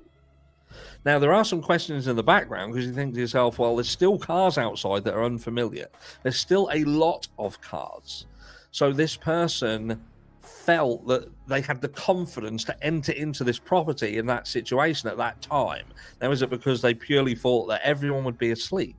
But then you've got this niggling thing in the background of a DoorDash driver, a DoorDash delivery, someone ordering food. You've got this very strange scenario, and I think to myself, did they order it? We don't know. We're not 100% sure who ordered that food and when it was ordered. We just have been told that there's food being ordered. Anyway, I digress. So then we've got this attack, and that seemingly makes sense. So someone enters in, they come in, and they do this crime upstairs. We know it would seem that during this attack, Dylan Mortensen is shouting for people to shut up, and we only can consider that it's that it's upstairs that she's hearing because she specifically mentions the dog. So that to me, that the mention of the dog to me means that the sound is coming from above her. The sound is coming above, so she feels that is, Kaylee and Maddie upstairs, and she's shouting up to Kaylee and Maddie. Now, one thing I will say is I feel that is a little bit, bearing in mind that these are supposed to be friends. They're supposed to be friends, and you can see in a lot of the videos the love between them. They're a really tight knit group, from what you can see. So tight, in fact, that when they've been out on the bears together, and they've gone home, one of them is shouting to the others to shut the fuck up because they're making noise. And I think to myself, okay, if they're making that much noise that their friend on this, Saturday night, late Saturday night, early Sunday morning, is having to shut the fuck up, that's not a true friend. There's something that's gone on here. All that noise is just so loud, and there is such commotion that they've just got. Are they taking a piss? Are they actually taking a piss?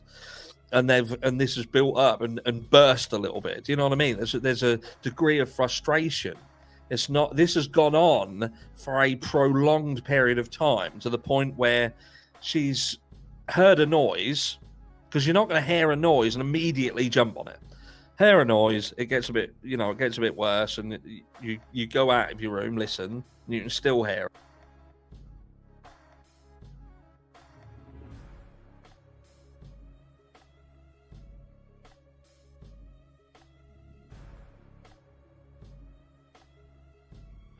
I'm going to pause this, and I'm going to leave this up here for a second. People bend before they break. Pressure builds over time, not instantaneously. Okay? Now, I'm talking about something else. I'm talking about the fight at the Sigma Chi party. The fight at the Sigma Chi party is this right here. People bend before they break. Pressure builds over time, not instantaneously. That's why I think the fight at Sigma Chi has something to do with what took place that night. I know he doesn't agree with it, but it's okay. That right there is what I'm trying to say with this quote that he put up talking about something else. Are they actually taking the piss? And this has built up and burst a little bit. Do you know what I mean? There's a degree of frustration. It's not. This has gone on for a prolonged period of time to the point where she's heard a noise, because you're not going to hear a noise and immediately jump on it. Hear a noise, it gets a bit, it gets a bit worse, and you go out of your room, listen, and you can still hear it. I question how long that noise situation went on for until she snapped, because we're supposed to believe that there was such a small, tight knit period of time that this entire thing happened. That is from entering to being seen driving away approximately 8 minutes. But this period where Dylan Mortensen is coming out of a room, going back in a room, coming out of a room, going back in a room, getting frustrated to the point she's burst. She's shut the fuck up. I'm trying to sleep. Do you know what I mean? That to me isn't happening in a minute. Potentially not even happening in 2 minutes. And we've heard about the brutality of what happened in that room. Anyway, that then leads me to, so that makes sense. But this person has done this. They've heard somebody shouting. They've come back downstairs and they've walked past that door again. They've literally walked past the door again, and they've gone. They've made. Which is why I say that when they probably came in, they checked the door, noticed it was locked, and assumed the person was still out, and that they didn't need to check it anymore. Because they already checked it while they were inside. Route to another person's door, which happens to be Xana's room. where Xana and Ethan are. And I think to myself, that at that point, that person had a decision. Now, Steve Gonsalves turned around and said they didn't have to go upstairs. Now, I put it to you, they didn't have to go anywhere except out of that house. If that was targeted upstairs, if that was targeted, why didn't that person, and I mean just targeted upstairs, why didn't that person come down the stairs and go straight away to leave? They knew someone else was in that house. They obviously had no intention of doing anything to that person, or when they'd gone to the second room, they would have then gone to other doors in that house, but they didn't. It was after that that they then leave and was apparently seen leaving. But to me, if you want to go down the route of this was targeted, specifically targeted, then I say to you that there were multiple targets in that house, and there were multiple targets over 2 floors. And the person who did this knew specifically where their targets were. So I'm not buying it that there was one specific target in that house. I don't buy it. It doesn't sit right with me. I don't feel that this crime went that way.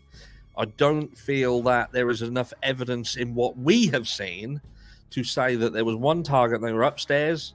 So if it was upstairs, why didn't he come down again and just leave?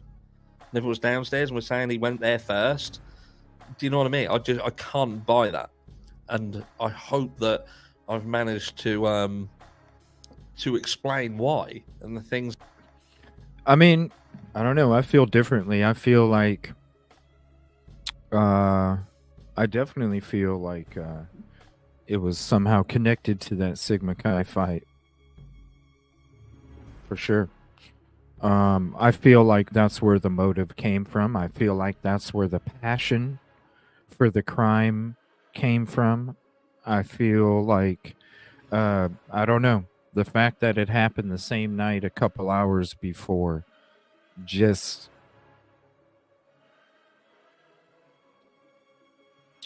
You know, when it comes to the dog being heard first, I've always talked about that back right corner of the deck.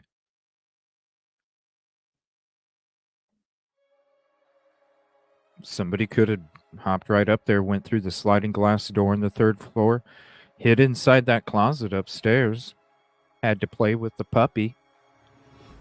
Once they heard the girls came home upstairs, had to play with the puppy.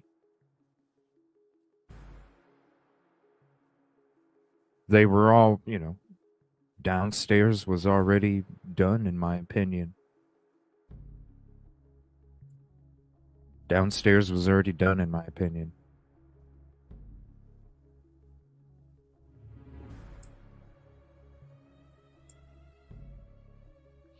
So, I think that's what happened. They were playing with the puppy, had to go to the next room, and then they were done. You know, how do we know? How do we know that the person wasn't already in there from the ladder? Heard the girls pulling up, coming home from the grub truck, and hurried up and quietly went upstairs and hid in the closet in the room next door to the other room.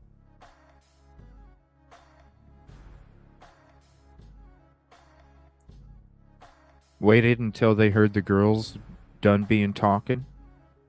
Maybe waited a few extra to give them time to fall asleep, and then went in there and committed the crime.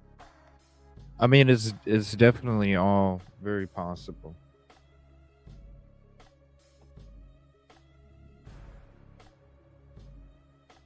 I don't know. Shit just don't make sense. You guys are making a lot of sense in chat.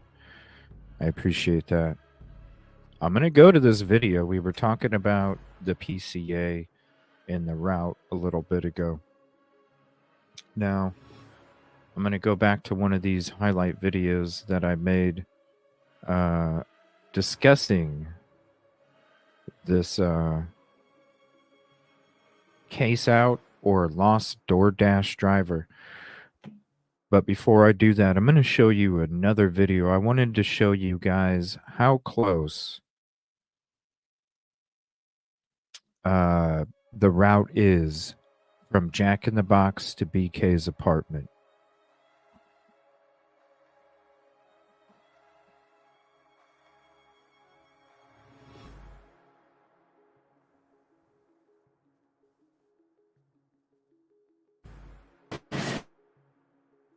Okay, so I'm going to scoot ahead a little bit. This is how close Jack in the Box is from BK's apartment, okay?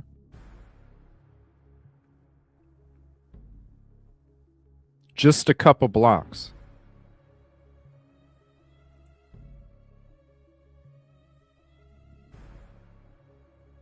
So this is Pullman.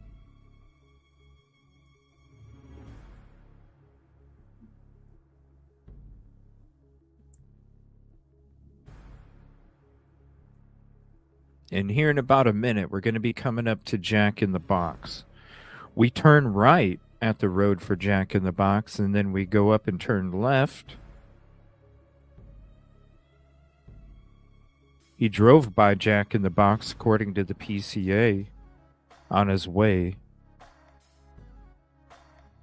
to 1122.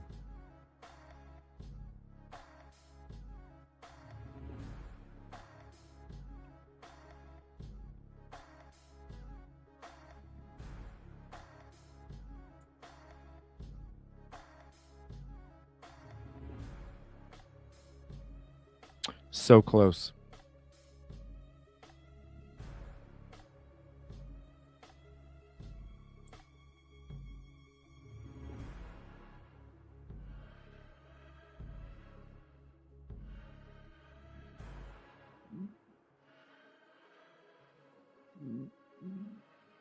Okay, coming up here on the right is going to be Jack in the Box. This is in Pullman.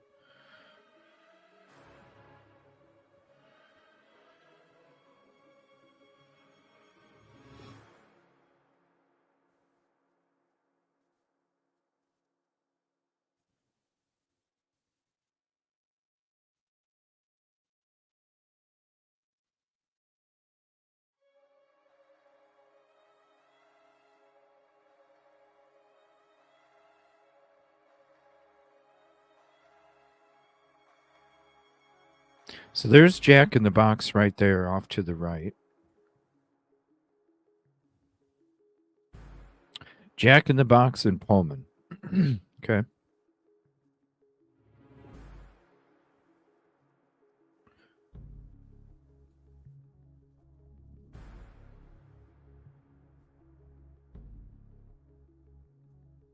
So right here is the intersection. Okay, so you're looking at Jack in the Box right here, Stadium Way and North Grand Avenue, okay? Look. So you're literally going here. You're going down this road, coming up here, then coming back around here.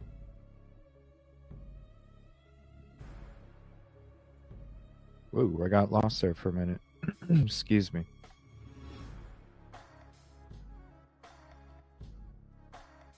There we go. So you're at the Jack in the Box. You're going down Stadium Way. Then you turn down Northeast Valley Road. Okay. And then you come down North Brandy Way. And then you're right here at BK's apartment. So you're literally going here, turning down this road, Jack in the Box, right there.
shit. Sorry, I was trying to show everybody how close the jack in the box is. I didn't realize it was muted.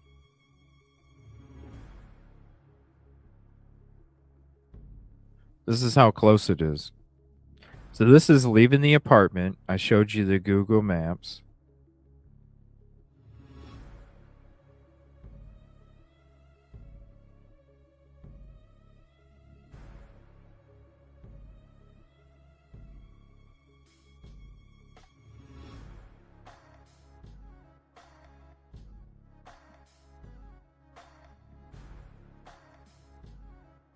And I'm going to take you to the Jack in the Box.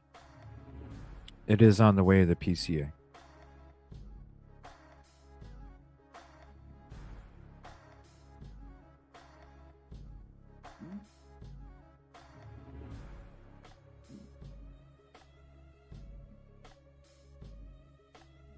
It is very beautiful out there.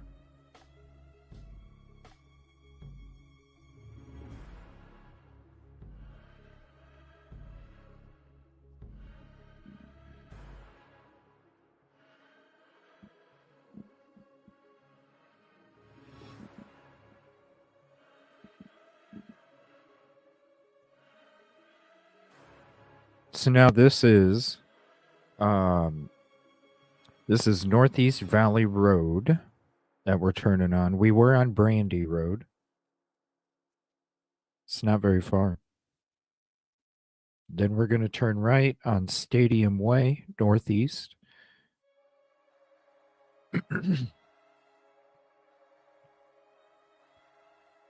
Just a couple minutes down the road, that's it.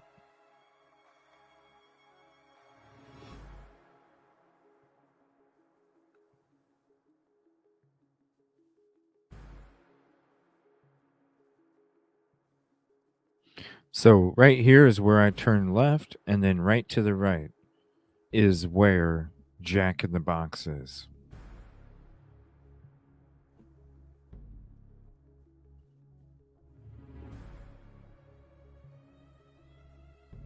So I don't know. I think Zaina, I don't know. Just the fight makes sense. It just makes sense. Now, there's one thing I wanted to cover.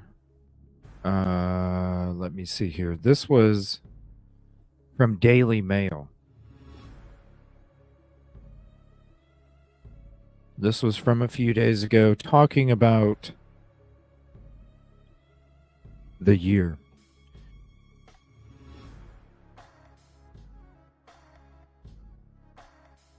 So we'll put that back here. 1 year later, little short video examination of Brian Koberger. We're going to be getting into some stuff tonight. We're going to be getting into some of the press conferences. We're going to be getting into some of the family interviews. We're going to be getting into what the mayor was talking about. We're going to be watching a video from the lawyer Anderson Myers. We'll be watching the vigil and talking a little more about the PCA route and kind of showing you some more pictures of the scene itself. Please hit the like if you haven't yet. It's the free way to help. I appreciate it. Definitely helps put us out there in the algorithm.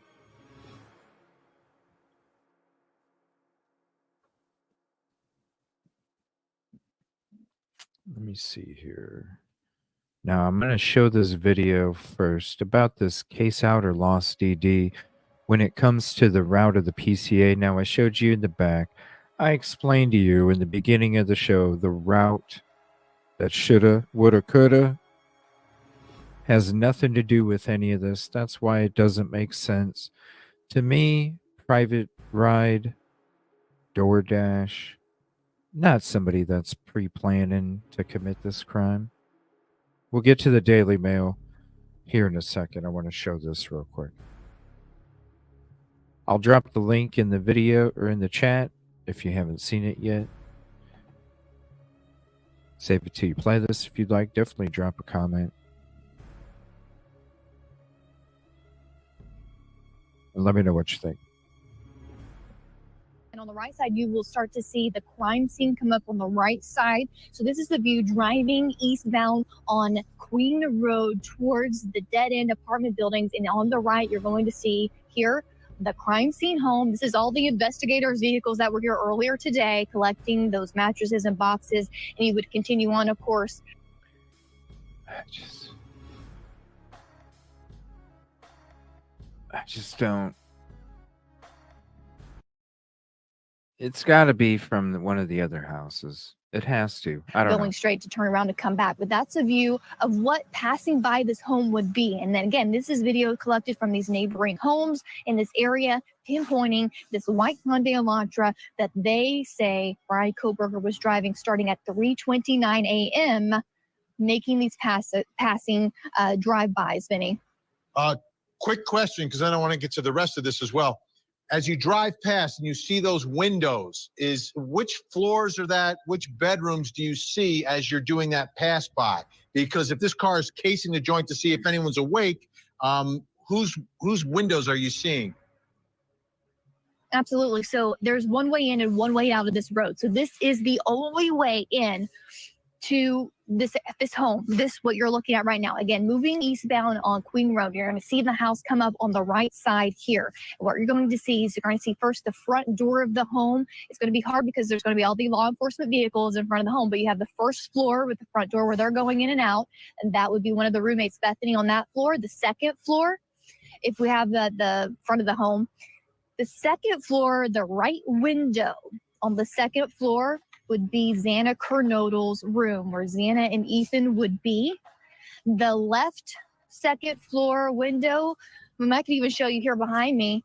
You can see it. It's dark here on the second floor. That is the living room area of this home, where the first floor steps would come up, the living room area. On the back side of this second floor room, this living room area would be Dylan Mortenson's room on the second floor, Vinny. That gives you perspective. And then moving on up, of course, above this camera angle where I am would be the third floor, where Kaylee Gonzalez and Maddie Mogan would be at that time that car was passing by this home. Absolutely. I want to show the folks at home some maps because I know you some more video to show us. Let's take a look at this map. This is, again, you see the crime scene. Let's zoom in on that crime scene. That's the home. And Chanley keeps talking about Queen Road. So at 4:04 in the morning, there's a fourth time that the suspect vehicle goes down Queen Road and then sort of turns around in front of that apartment complex, 500 Queen Road. Then you see it start to move forward and then stops. And they think it's either attempting to park or make some sort of a maneuver right in front of the car on Queen Road. But then it starts to move again and goes towards the intersection of King and Queen Road, and that's where it makes one of those 3-point turns, a K-turn. It turns around in that intersection and then heads back east on Queen Road, again towards the home. Now, Chanley, I know you put together some video showing all of this because this is significant. This is 4:04. This is when the car makes its final pass, and then it's time to break in. I'm sorry. This path is like Joe Dirt going to commit this crime. Not somebody that studied SKs, that had questionnaires about what they felt, what mistakes they made. This is like a route that Joe Dirt would have took to go do this crime. Like, you're gonna fucking drive up, turn around right there, then come back around, do another turn, and then come back around. I'm sorry. I just assume this dude is smarter than what they're saying he is. Because they're saying he's stupid as fuck. And that's where it makes one of those 3-point turns, a K-turn. It turns around in that intersection and then heads back east on Queen Road, again towards the home. Now, Chanley, I know. I mean, anybody. Like, who does that? What's up, Kelly? Who does that? Who literally Like you're gonna commit a crime and you're gonna just look at that. Just look at it.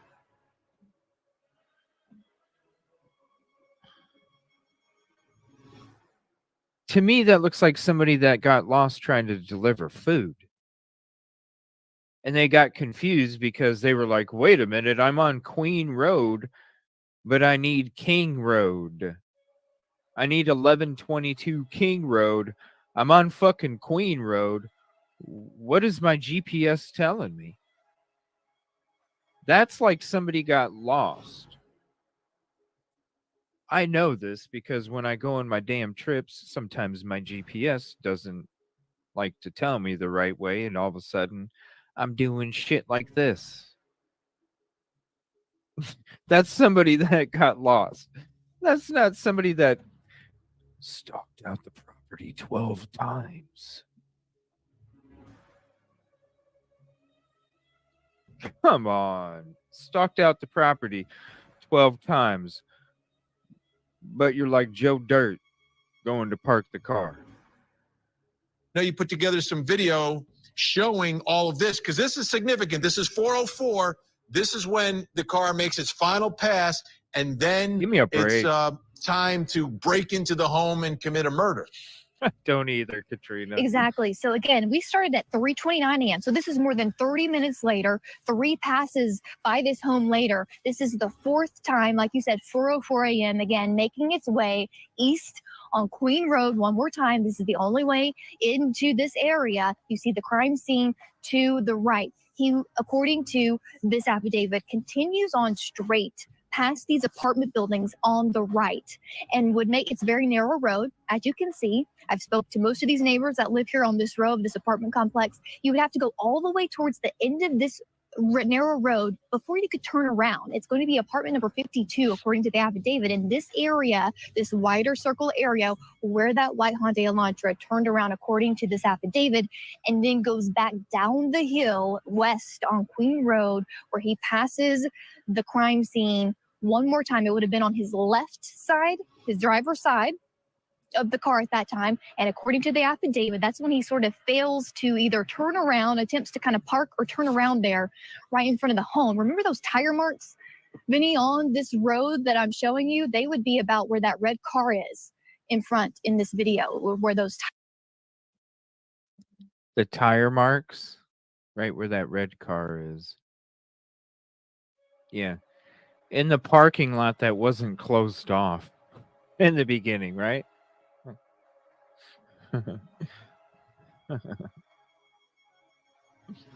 They're the killer's tire marks.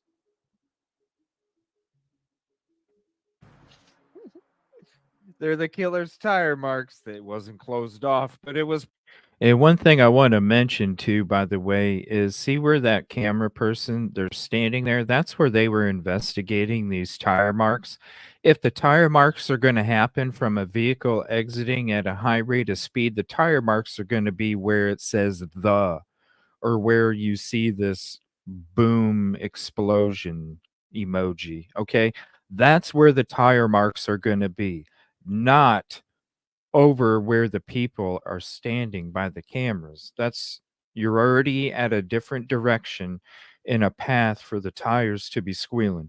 It needs to be at the corner, the exact corner. That's where the tire marks are going to be before this orange cone here. Like I'm saying, right here where the in the evil CJ show at the bottom, or this boom emoji, that's where they're supposed to be. Never understood about tires being investigated, tire marks being investigated right there. It wasn't closed off, but it was preserved, sir. It was preserved. tire marks were. So he would continue down. He'd pass it after this failed attempt to park or turn around preserved in front of the home, and then see the intersection further down where King and Queen meet. He does a 3-point turn there before heading back to this home where, according to this affidavit, committed these murders within about 16 minutes before speeding off at 4:20 a.m. this direction out Valencia Road. So let me ask you, Chanley, at 404, when all this is happening, what we're showing the folks right now, what's going on inside the house? At 4:04, well, around 4 a.m., according to the affidavit, there's a DoorDash food delivery delivered to the home, and that was ordered by Xana Kernodle, the second floor room. She ordered food. I believe it was like Jack in the... That's what they just did with the killer. Look, okay. Does this not look like... We're not even going to listen to him, okay? We're not even going to listen to him. Does this not look... Okay? Does this not look like somebody that's freaking lost trying to order food? I'm not even going to play what they're talking. Just watch their driving, okay? Damn, I swear I'm on Queen Road, but it says 1122 King. Is there another way to get to King Road? How do you... Hold on a minute. Let me look at my GPS again real quick. Okay, well, it's telling me I'm at the location, but I'm not at the location. Is that it? I don't know, but it's telling me I'm at the location, but I'm not. Shoot, hold on. Let me see if I can go. It must come around. King Road must come around because it's on King Road, 1122. Okay, hold on. Let me see. No, shoot. I can't go anywhere. No, it dead ends. Hold on a minute. No, hold on a minute. Let me go back. Hold on. Let me go back. It's got to be this way. It has to be. Hold on. All right. I don't know. I'm on Queen Road now. I'm on Queen Road, but it says 1122 King Road. Huh? Is that it? But it's Queen Road. I'm looking at the numbers on the house and it says 1122, but I'm on Queen Road. I'm lost, y'all.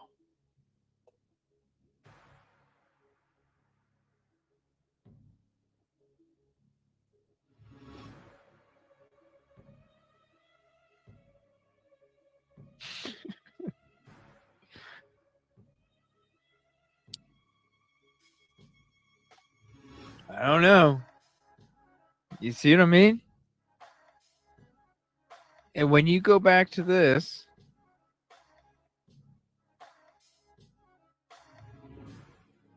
does that not look like somebody that got friggin' lost trying to deliver food? You know what I'm saying? Somebody that got lost trying to deliver food. That's what it looks like to me. Who knows? That's all I'm saying. Maybe that's... I've been thinking this for a while. Maybe that's where the Queen message came from. Like this highlight from... Gosh, when did I even do this? October 15th.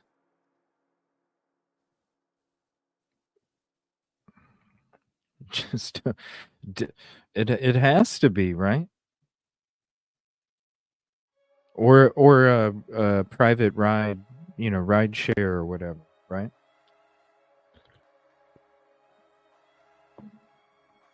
Private ride share. All right, let me go through my folder here. Let me see.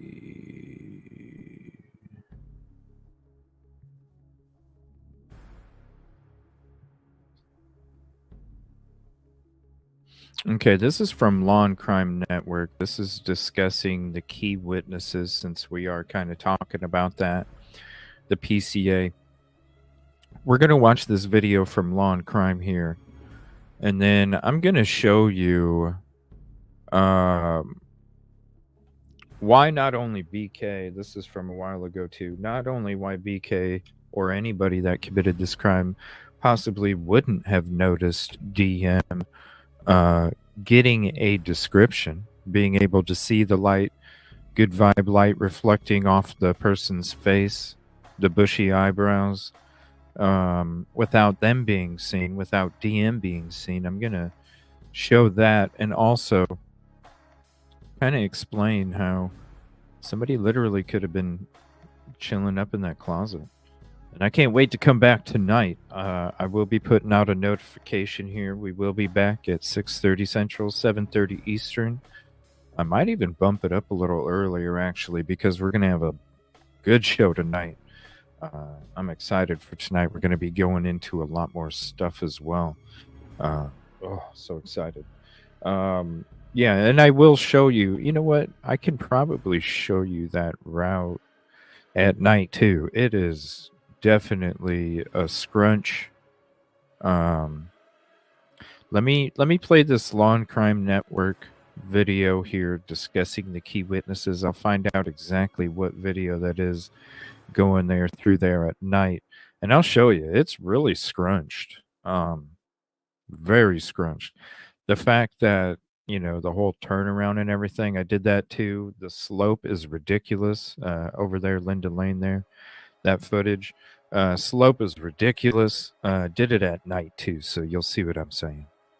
I'll be bringing that to you next here. I just got to figure out where it's at in the folder. Here's Law and Crime. 4 University of Idaho students were brutally stabbed to death. And thank you everybody for hopping in. I appreciate you. Shocked the country. Ethan Chapin, Xana Kernodle, Kaylee Gonzalez, and Madison Mogan were discovered slaughtered inside their off-campus home on Kings Road in Moscow, Idaho. A 7-week manhunt ended in the arrest of a PhD student who studied in a nearby town.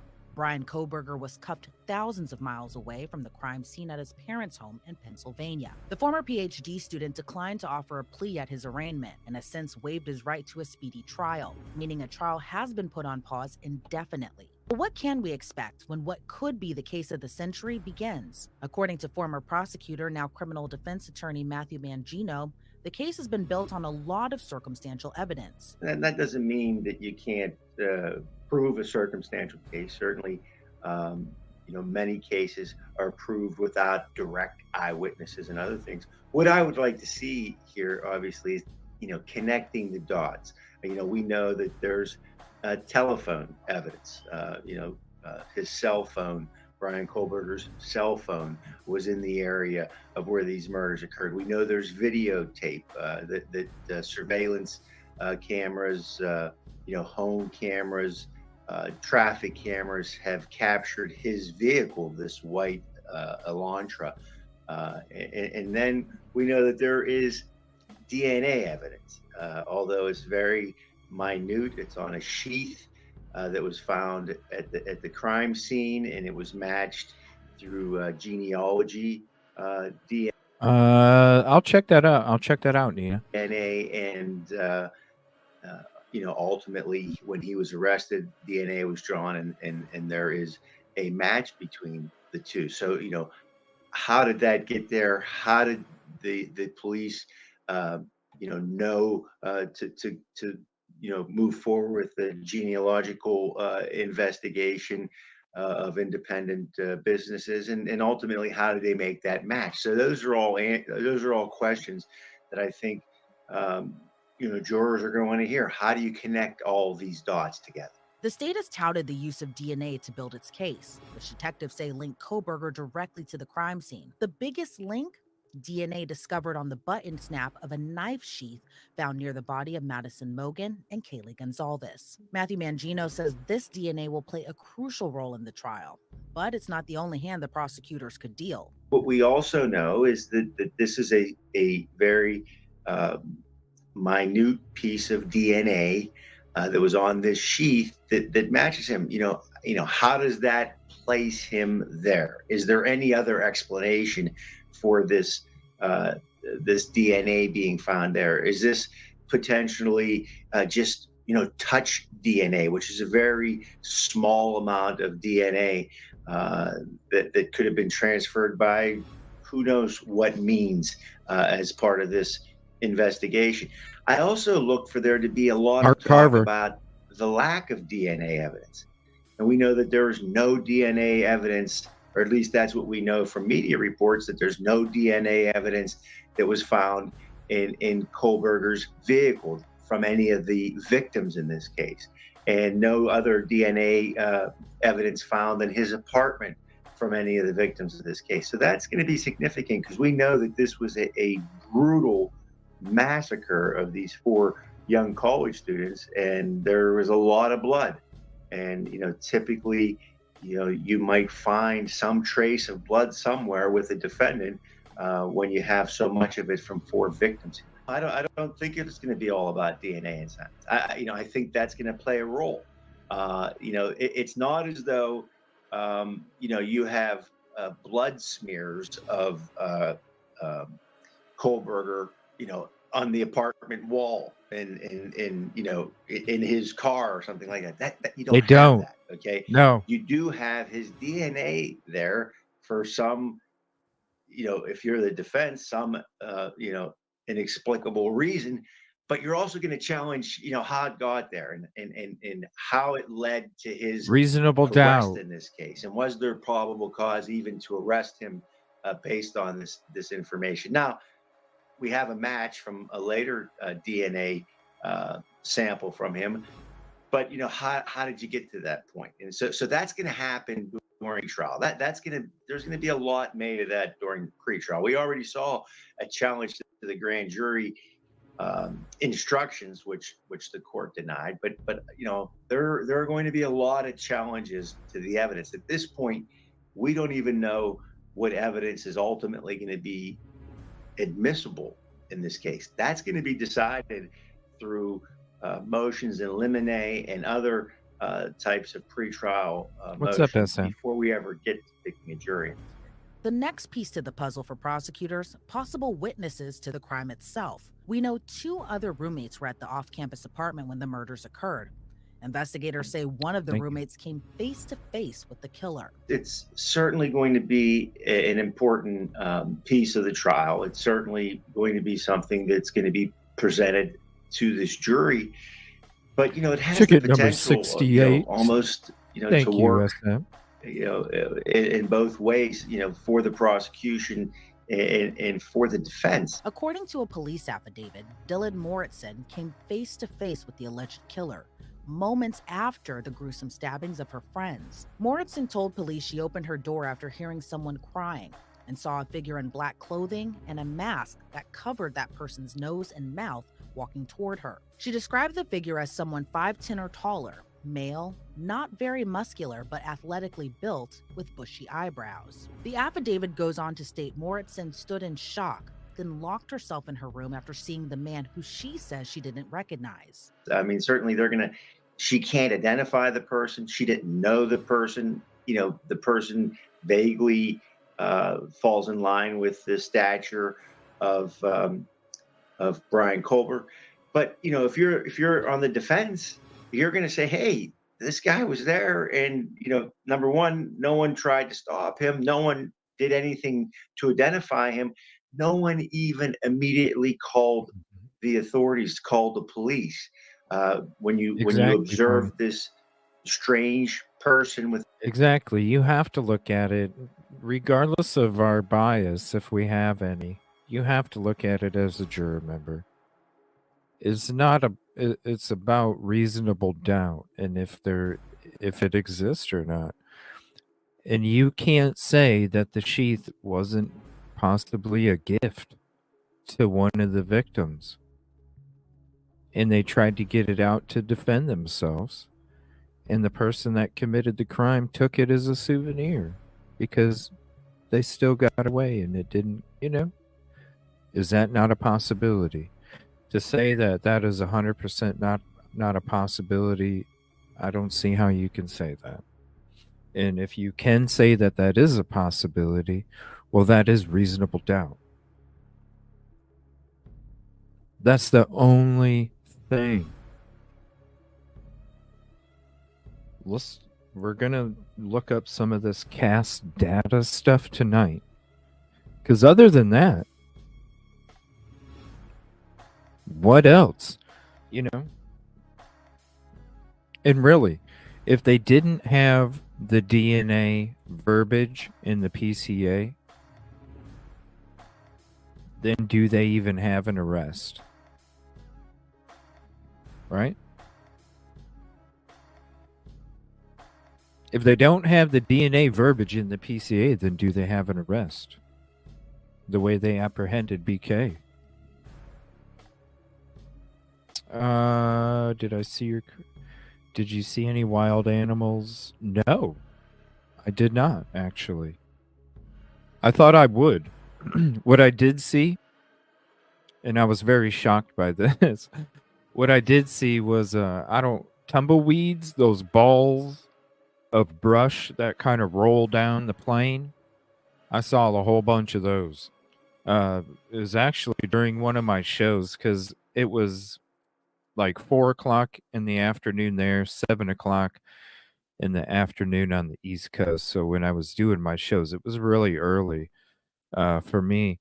And during one of the shows, in the beginning of it, because I always looked outside the hotel window when I was doing the shows with you guys, and out of the corner of my eye, I seen one of those tumbleweed brushes, a couple of them just like fly by. What's that? I'm like, what the heck? That happens here?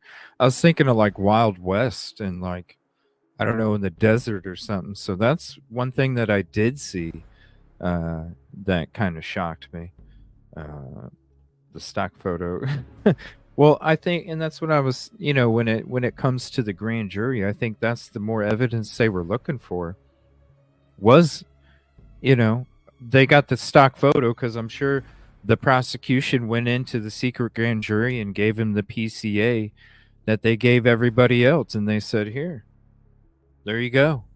And when they said, okay, this is a stock photo, you have all this surveillance according to the PCA.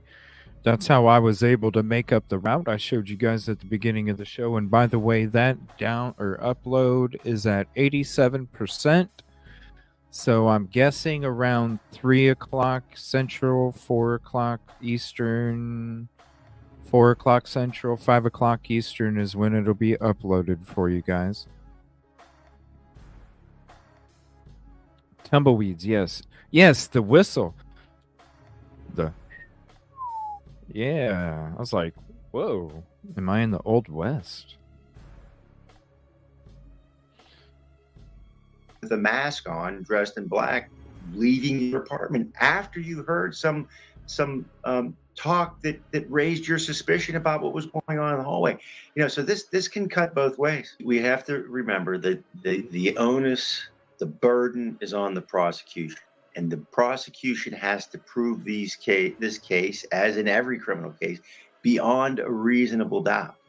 Now that's not an easy thing to define, even for someone like myself who's practiced both criminal defense and as a prosecutor. But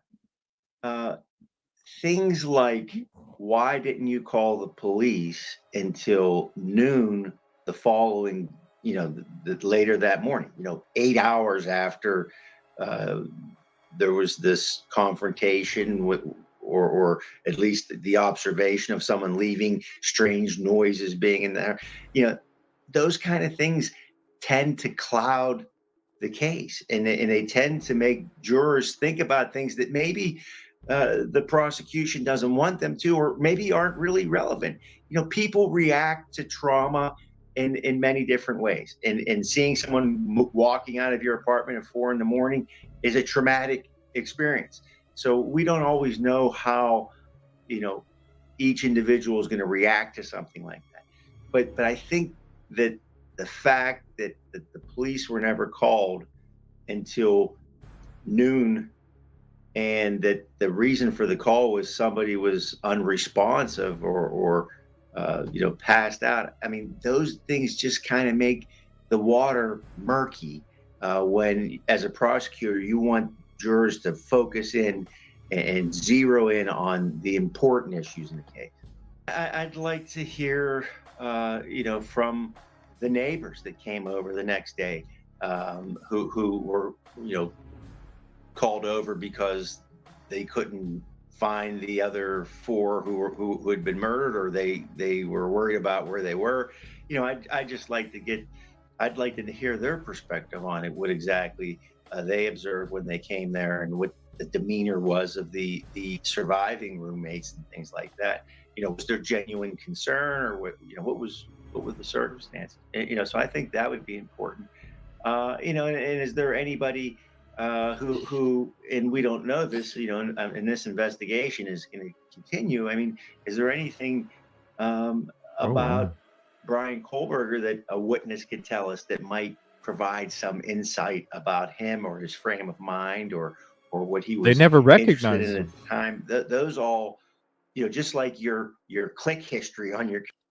Just like when MSM was saying that students at the University of Idaho said that, he was in the Commons so much that they thought he was a student. Please hit the like if you haven't yet. It's the freeway. But then when you hear from the interviews of the community, all of them were like, I've never seen him before.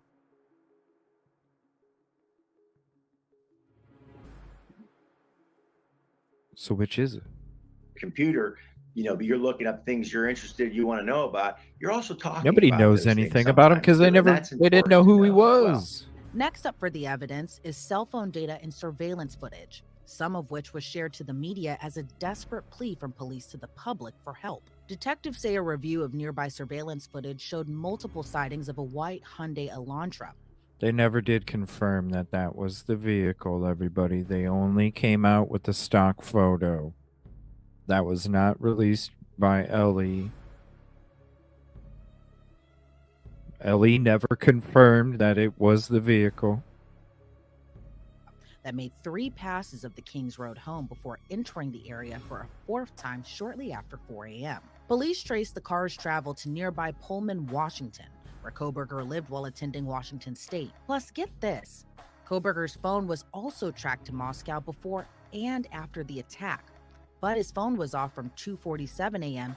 to 4:48 a.m., which was when investigators say the murders happened. But I think it's the most important evidence in the case because it puts him there. It puts him in the area. It puts him there before the murders occurred, as though maybe he's casing the place. He's trying to make a plan for when he's ultimately going to carry out these murders. So that's extremely important. And of course, for the prosecution, his DNA on this sheath in the apartment is extremely important, unless at some point the defense can show that there was some relationship between him and somebody in the apartment, or that he had been to the apartment. And I don't know that there's anything at this point that indicates that.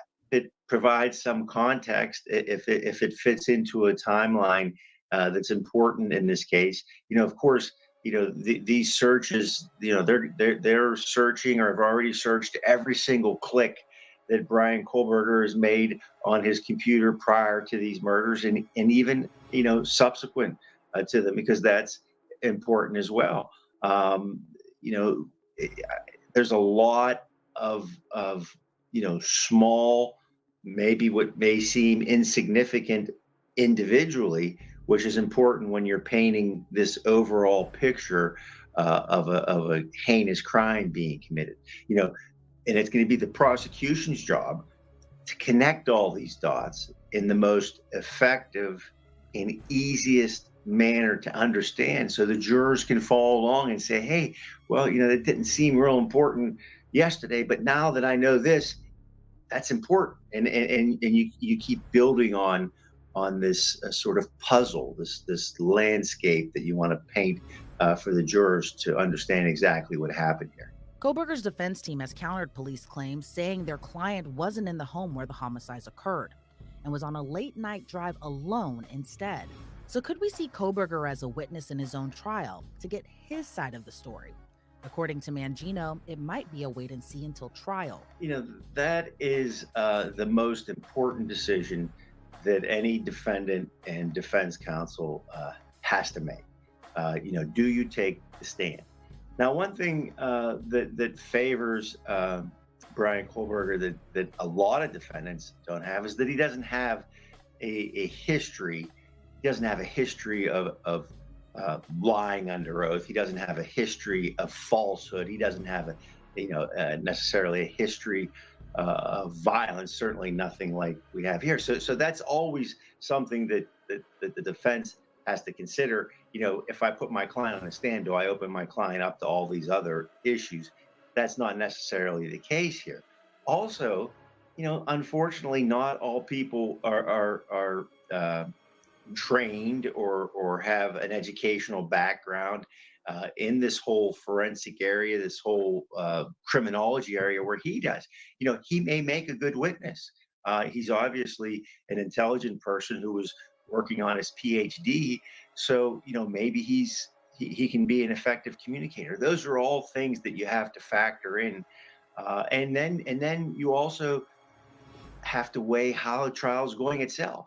If you feel like things have went well in the state's case, maybe you don't put your defendant on, even if you have confidence that he could testify well, because Supposedly, you yes. think you can get a not guilty verdict without it. So there's a lot that goes into making a decision about whether a defendant is going to take the witness stand. Despite various arguments from Koberger's defense, a judge ruled in late October that cameras could continue to be allowed inside the courtroom for the time being. But the judge said the cameras will be controlled and has said he does not want the trial or any court hearings to get out of control. Just last week, the FBI and state investigators returned to the Kings Road crime scene to gather more evidence, images, and measurements that could assist them in the trial. The University of Idaho says detectives plan to rebuild audio exhibits and a physical model of the home, so the university wouldn't be demolishing the crime scene anytime soon, or until investigators have absolutely everything they need. Koberger is slated to appear back inside an Idaho courtroom in January. Whenever we get new information about the case or the trial. January? What? It went from December 1st to January now? Would the court already go, yeah, we're probably going to get delayed. We'll just go ahead and delay it ahead of time? Because that's what I was saying before the court hearing.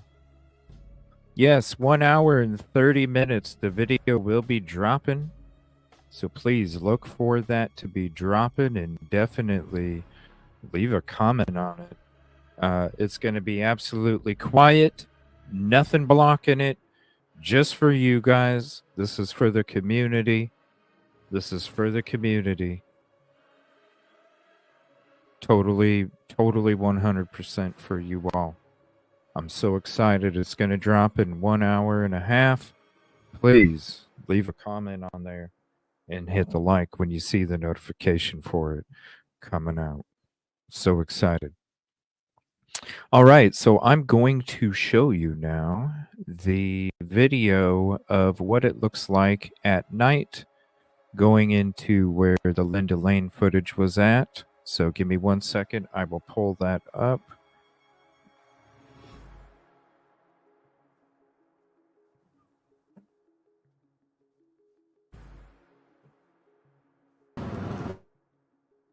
All right, so let me go to 11 minutes. I'm going to skip ahead a little bit, and we're just going to go to the part where I go up where Linda Lane footage was recorded there. So this is one of the trips at night.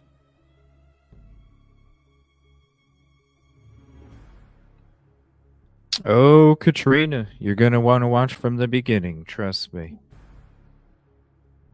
Trust me.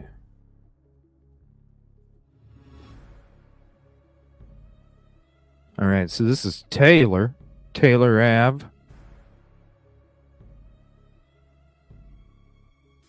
This is at night. A little shaky. You can see the roads.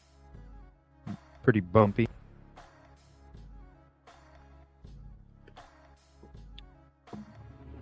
I gotta find a better way to stabilize the camera, because coming over maybe it was just the shocks to the vehicle or something. I don't know. Whenever you get over those bumps. All right, so the Sigma Chi's on the right. Taylor Ave, Banfield, coming up to that.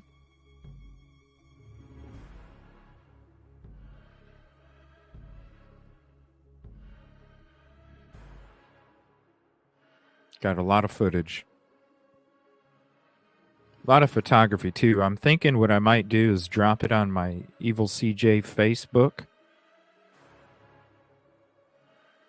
So I'll probably be doing that soon. If you have a YouTube, Facebook, look me up. First name Evil, last name CJ, EVILE, and I'm probably gonna drop all my photography from the trips on my Evil CJ.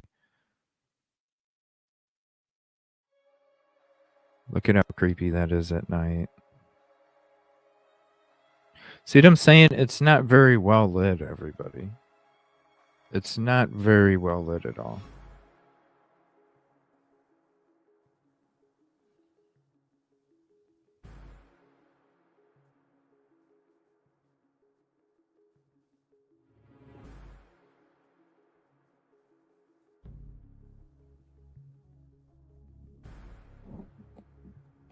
I mean, just look at it. This is going up too, okay?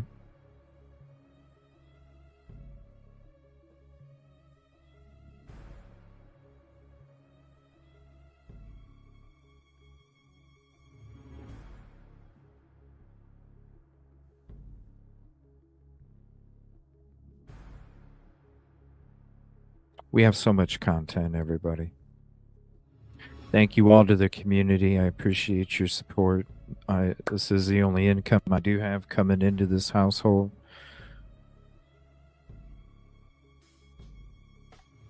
And it allows me to do this stuff and maintain home as well. So I appreciate that.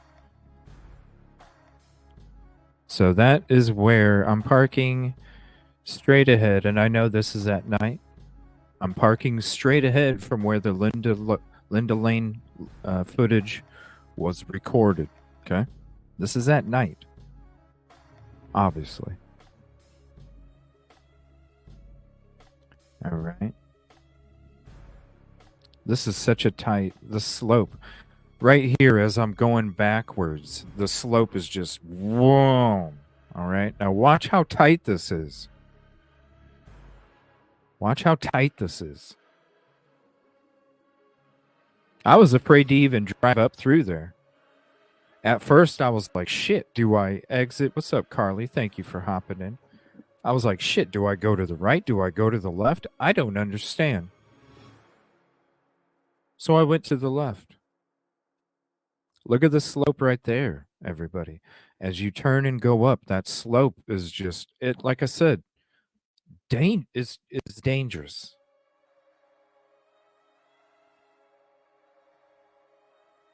See how tight everything is.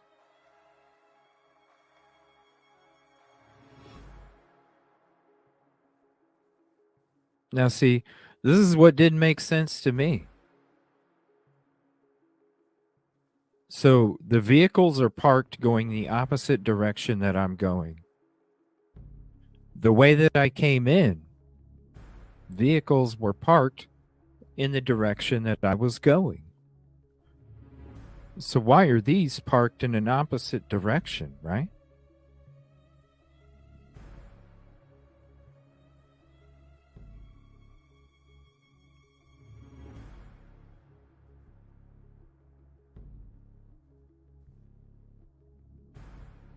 Now look at this. Very important. Where's your light source? Where's your light source? You can't see. I have my headlights on, everybody. And you can't see barely past the green, anything that's illuminated from my headlights. Okay? This is how dark it is back there.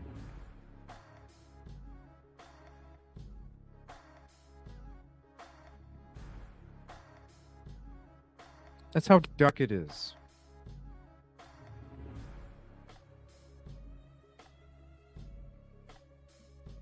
All right, let me get to another video here. I appreciate you guys, for real. All right, so this one.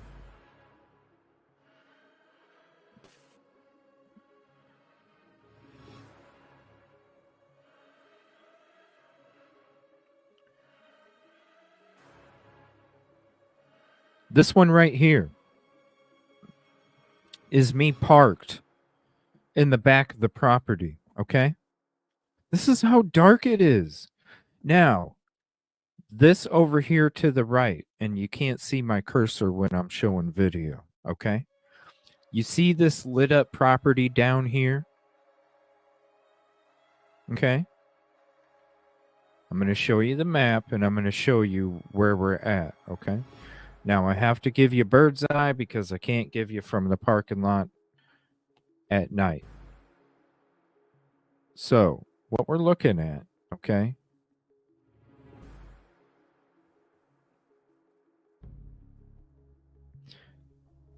This right here. Again, I'm parked every time that I go park at this location, whether it's daytime or whether it's nighttime. Every time that I went and got my footage, except for one time, was where this blue car was parked. Okay? So when it's coming to this footage at night, you're seeing what is lit up is 1118, okay?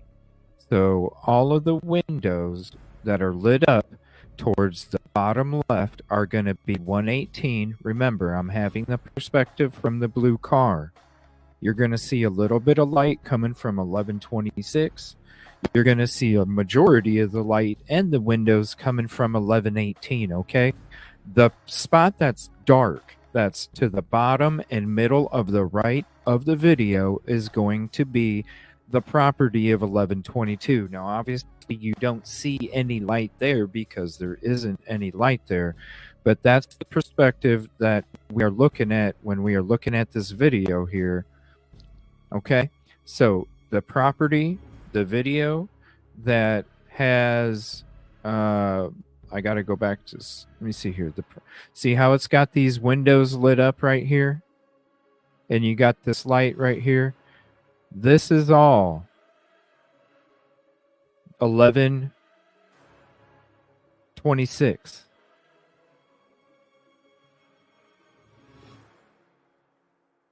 I'm sorry, 1118. That's all 1118. The bottom right middle, you can't see because that's where 1122 is at. Now, when you're sitting here at the back of this property, again, because we are parked where this blue car is parked. Okay? Now imagine if you're parked where this blue car is parked. Let me bring up another video of during the day. Hold on. Sorry, I have so many.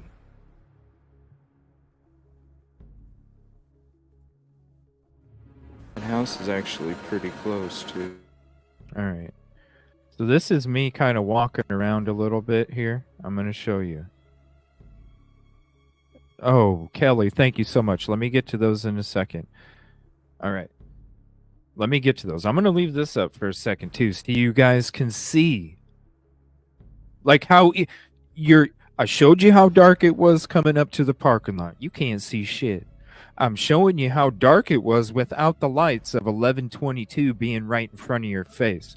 I'm giving you this screen right here so you can see literally how close you are when you're parked in that blue car. Right there. Okay?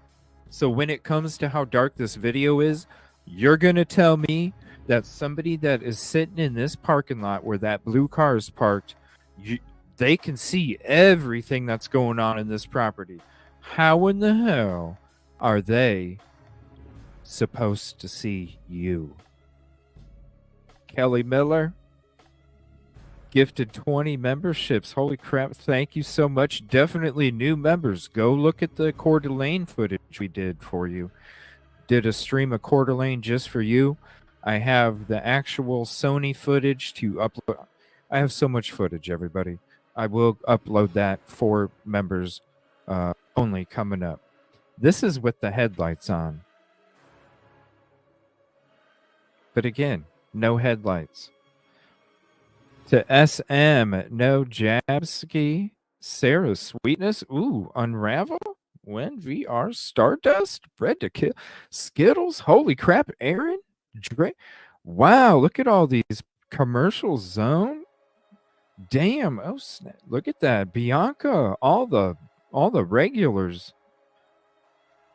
Everybody knows your name. I need like a cheers sign that says CJ on it. Right?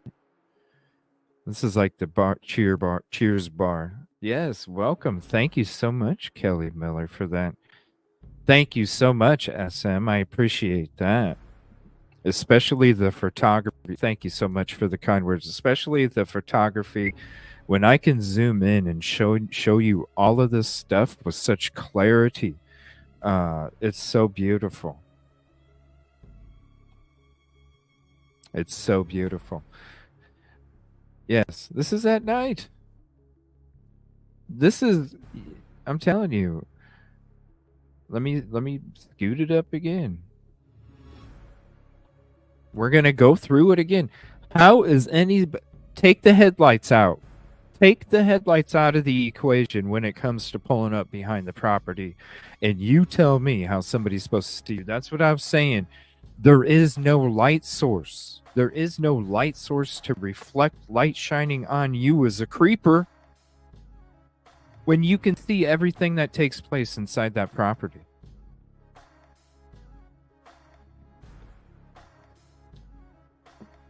Again, where the Linda Lane footage was recorded. What's up, Kelly? New member. Thank you. Thank you, Kelly. I hope to subscribe after. Aw, well, thank you, Annette. Just being here to support, for real. Just being here to support. Well, you know what, Crystal? And I wanted to mention this too because it was funny. When I was there, even outside my hotel, everybody, people had walking pets. People had those headlamps that shows light. You know, it's got an elastic thing that goes around your head, and it's got a headlamp. I'm telling you, it ain't no lie. Like people do walk their, and this was at like 5 or 6 o'clock at night, because it got dark early, like 4. It was dark. And when it gets dark there. And so these people, yeah, it was like 6 o'clock at night. People wearing headlamps, walking their pets. It's no lie. They really do. Yes, they really do. Because when I saw it that first night, after that, it was normal to me. But that first night out, because like I said, when I was doing my shit, I was looking outside the hotel window all the time. I loved it. It was beautiful, the scenery. And that's it was like literally 6 o'clock, 7 o'clock, somewhere around there. And I was like, no shit, they really do walk their pets with the headlamps. Oh, thank you so much. I appreciate you. Thank you, everybody. Take the headlights out of this equation, okay? Just take it out.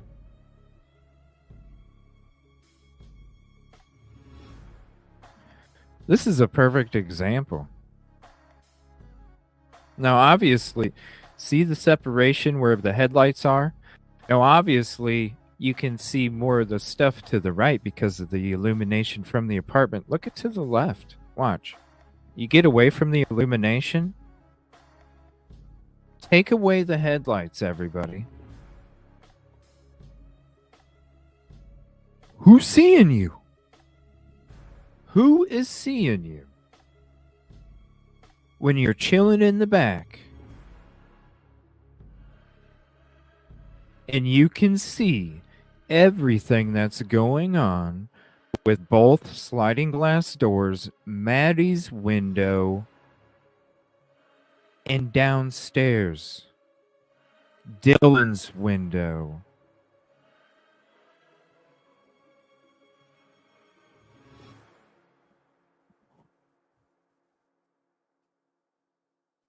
And you're going to tell me that this person took that weird ass route. I'm so excited for it to drop. Let me check it again real quick. What is the status? 50 minutes left. And we'll be done before that. But we will be back tonight. We're going to be having a bomb show. We got a bunch of stuff to go into. I can't wait. I've missed you guys so much. I'm sorry I can't be live. I'm doing all this on my own when I go on these trips. Unfortunately, by doing it on my own, it requires a lot. And at the same time, trying to be safe during these trips as well. When it comes to the navigation and everything like that. So, I just want to say I do apologize when I go on these trips and I'm not able to go live as much. But when it comes to the collection of content that I'm able to get, I get to explain it in way better detail. Now, once I start to get more of the hang of these huge trips and you know, because like I said, the show's always been organic from day one. I've done everything on my own. It's a learning process. Once I get this shit down, I'll be able to do a lot more lives. But I just want to say we're going to be doing a few shows the next couple days just to make up for it, and we got so much stuff to go over. It's so awesome. It is the safety number one, especially when you're going out to communities or agencies that you don't necessarily speak highly of. You know what I'm saying? Yeah. But again, just look at the difference from the headlight to not headlight. Nobody's seeing you.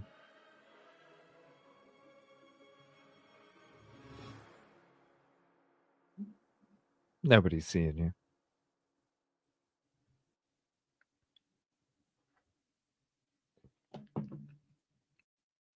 Just imagine those lights being on at 11:22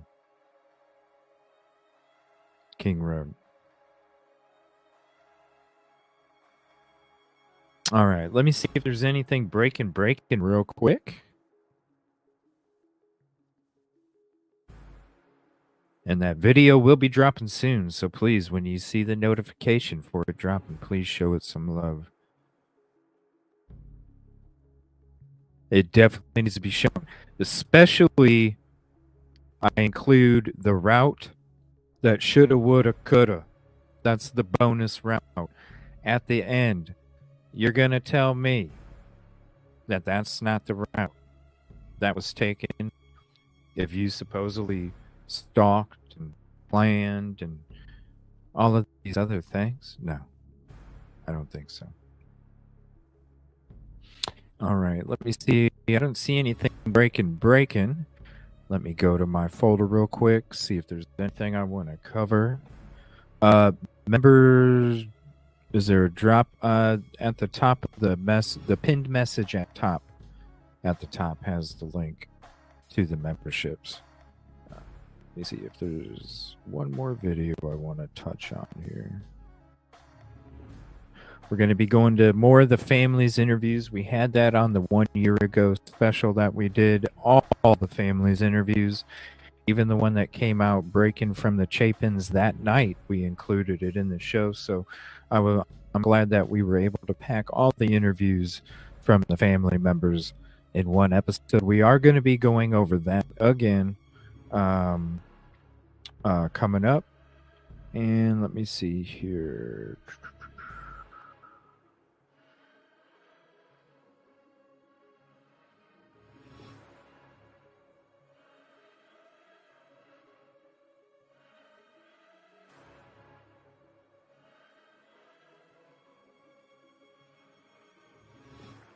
Yes, I did want to play this. This is again from Law and Crime.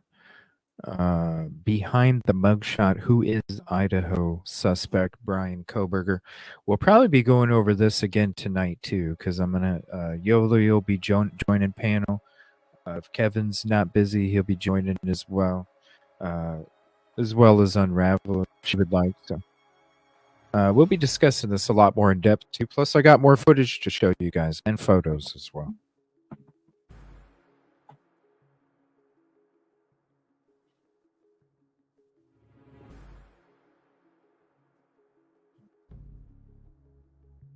Oh, hold on one second. I thought it was actually sharing the video. There we go. These murders have shaken our community, and no arrest will ever bring back these young students. However, we do believe justice Please hit will the be like found if through you the haven't. criminal It's a process. free way to help. Who is Brian Koberger? We're taking a closer look at the accused murderer. From his early life in Pennsylvania and extensive criminal justice studies, all the way to the quadruple murder he's now accused of committing. Plus, what's next as he awaits his coming trial? It alleges that the defendant, Brian C. Koberger, on or about November 13th of 2022 in Latah County, state of Idaho, did unlawfully enter a residence located at 1122 King Road, Moscow, with the intent to commit the felony crime of murder. It's now been 1 year since the murders that sent shockwaves across the country when 4 University of Idaho students were found brutally stabbed to death. It took me a second. I really had to think about what I had just heard. 4 murders in Moscow, Idaho is so out of character. For weeks, investigators kept Thank you, details Summer. close to the vest, refusing to publicly name any suspects. And we see this coming. Eventually, we're going to narrow in on exactly what happened and who did it. But nearly 2 months after the murders, an arrest was finally made. Detectives arrested 28-year-old Brian Christopher Koberger in Albrightsville, Pennsylvania, on a warrant for murders of Ethan, Zana, Madison, and Kaylee. Authorities say this man, 28-year-old Brian Koberger, is responsible for the grisly murders of Xana Kernodle, Ethan Chapin, Madison Mogan, and Kaylee Gonzalez. Investigators found all 4 students brutally stabbed to death in an off-campus home on King Road. At the time of the murders, Koberger lived just about 15 minutes from the college town of Moscow, Idaho, in Pullman, Washington. That's where he was a PhD candidate studying criminal justice. But before all this, Koberger spent most of his life in Pennsylvania. It's not always the creepy guy with glasses and oily hair and creeping around the corner. It's sometimes just that average Joe that on the inside, you have no idea what he looks like. But on the outside, he may just seem like a normal person, much like Brian Koberger did. Brian Christopher Koberger was born on November 21st, 1994 in Albrightsville, Pennsylvania, about an hour and a half north of Philadelphia. He graduated from Pleasant Valley High School in 2013, located about 10 minutes from his family home inside the Indian Mountain Lake development. That's where investigators would later compare DNA found at the Idaho crime scene. Aw, with thank you DNA so much, collected Brandywine. from the Koberger family trash cans. Thank you. Before all that, Koberger spent the majority of his 20s in the Lehigh Valley, about 45 minutes south of his family home. That's where he studied first at Northampton Community College and later DeSales University. It's a small school. It's not like it's a Penn State or... Yeah, and I took you guys out to DeSales University as well. I'll drop the link to that video if you want to check us out when we went out there to the classroom where he studied. Very beautiful campus. Very interesting statue, too. or a pit or a temple. It's a very small school in a cornfield. So if you go there, you know most of the people within your study and pretty much everyone that goes to the school, and he was not known. After his arrest, Law and Crime Network crews traveled to Pennsylvania to learn more about Koberger's past. That's where we met Josh Ferraro, who studied criminal justice alongside Koberger. At that time, I would have never said, oh yeah, that guy would do something like this. He may have been a little odd or a little off, but like other than that, you'd never expect someone to be allegedly part of a quadruple homicide ever. Ferraro told us he approached Koberger for a project because Koberger mainly kept to himself. He was new, and I said, hey buddy, do you want to be my lab partner? And that's pretty much what was left, so I took him.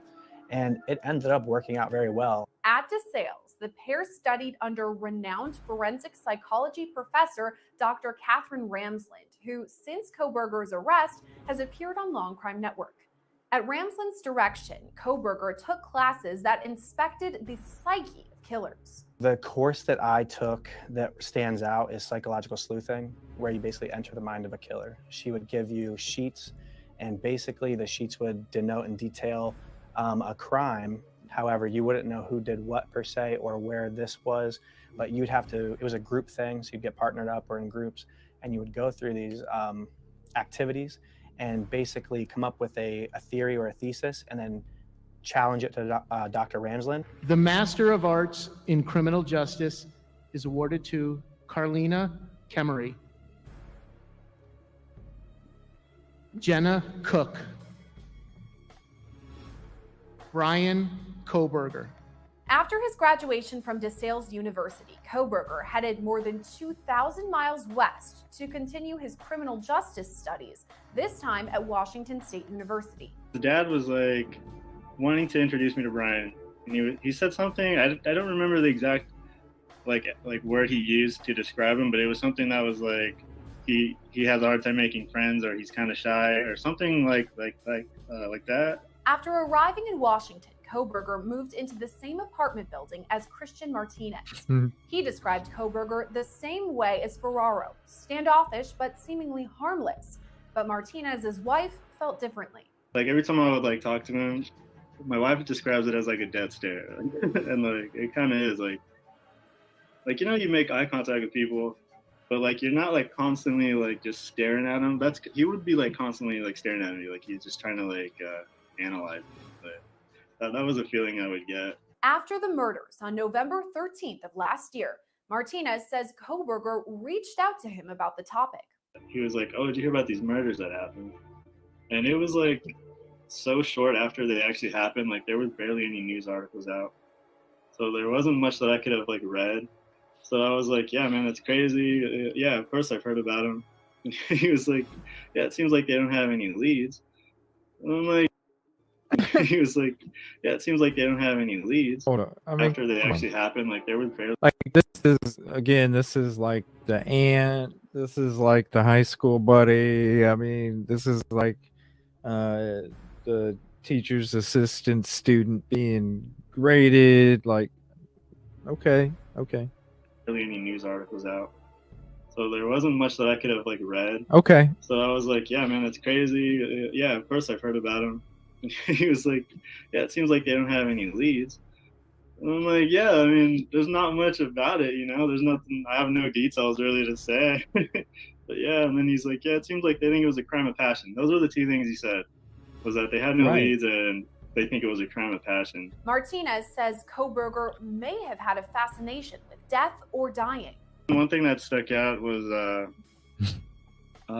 it was kind of like on the subject of what it would take to like take someone's life. Yeah, neighbor. It was kind of like he was trying to see my perspective on, well, I guess, taking someone's life. Martinez kept in contact with Kohberger in the weeks after the murders as the investigation continued. The loss of Xana, Kaylee, Madison, and Ethan remains the highest priority for the Moscow Police Department. We will continue putting all of our resources into investigating and solving these murders. Investigators are prepared to work through the Thanksgiving holiday to continue their efforts. As local, state, and federal police continued on in the investigation, Kohberger sent Martinez a text on Thanksgiving, reading, quote, "Happy Thanksgiving to you and your family." This message was sent just 11 days after the murders. Weeks later, Kohberger was headed back to Pennsylvania for the December holiday break. As he and his father drove cross-country, they got pulled over. At the time, Kohberger was driving his white Hyundai Elantra that investigators had previously announced was a vehicle of interest in the case. So you're coming from Washington State University, and you're going where? Oh. We're going to be going to Pennsylvania. Oh, okay. Soon, the Idaho murder investigation went national when Pennsylvania authorities were called to help. We weren't advised of the presence of the defendant in our county until only a couple days before the apprehension of the defendant. But when we were told, we came together and worked very closely with Captain Kramer, who did an excellent job in almost like a clockwork operation. Part of my duties were to ensure that And by the way, this is one of the press conferences we're going to be getting into tonight, everybody, with a couple others. We just knew about it a couple days before. That's how quick all this shit went. Just like Steve G said in the latest News Nation interview from a couple nights ago, they too felt it was very quick and very about enrollment. They even discussed the community and the impact it would have had. This is all from the beginning. Hey, in our paperwork, hey, look, the reason we're doing this is because of what we were given. We just want to make that clear. PA and Washington State. separate search warrants were issued. Koberger was arrested at his family's home in Albrightsville, where investigators later recovered multiple items from his white Hyundai Elantra, including goggles, hiking boots, a shovel, and a wrench. Right, commercial. At the start of the year, Koberger appeared in Monroe County, CJ's Pennsylvania crazy. court. Cameras were not allowed inside the hearing, but he quickly waived his right to extradition. It is a quirk, apparently. It's not in the norm of the states I'm familiar with that Idaho does not release their probable cause affidavit in support of their arrest warrant until after their defendant is returned to that state.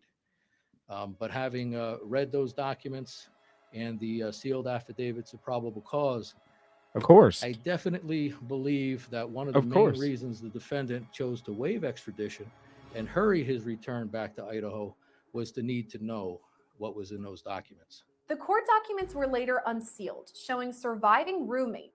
Yeah, if you're being charged with something you didn't do, I would want to know what the hell. How in the hell did you get to me? Like, what the hell? What huh? To Dylan Mortensen saw the suspect the night of the murders. She describes the suspect as, quote, 5'10" or taller, male, not very muscular, but athletically built with bushy eyebrows. We'll be getting into those that PA description comments. matches Koberger to a T.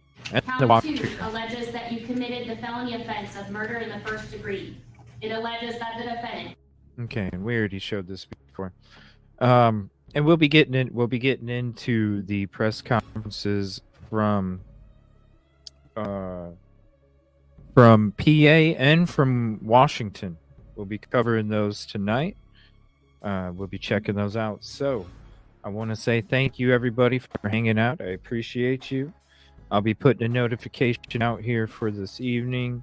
I will be back about 6:30 Central, 7:30 Eastern, somewhere around there.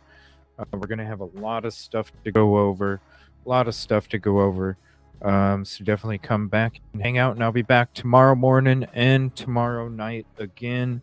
Be giving you guys 2 more shows, but I'm going to be starting tomorrow's show at normal time, 9:30 Central, 10:30 Eastern for tomorrow's show. I just needed a little bit of sleep after the flight and doing some work last night. So we will see you here in a little bit. And again, video drops in 23 minutes. Please show some love. Brian Koberger's PCA route to 1122 King Road, plus the bonus route. Thank you, everybody, for hanging out. I appreciate your company, your conversation, your thoughts, theories, and opinions, and your peace, positivity, and progress. Thank you so much. It means everything to the community. And new members, definitely go check out that Coeur d'Alene stuff. I'll show you guys some pictures tonight. Appreciate you. See you in a little bit.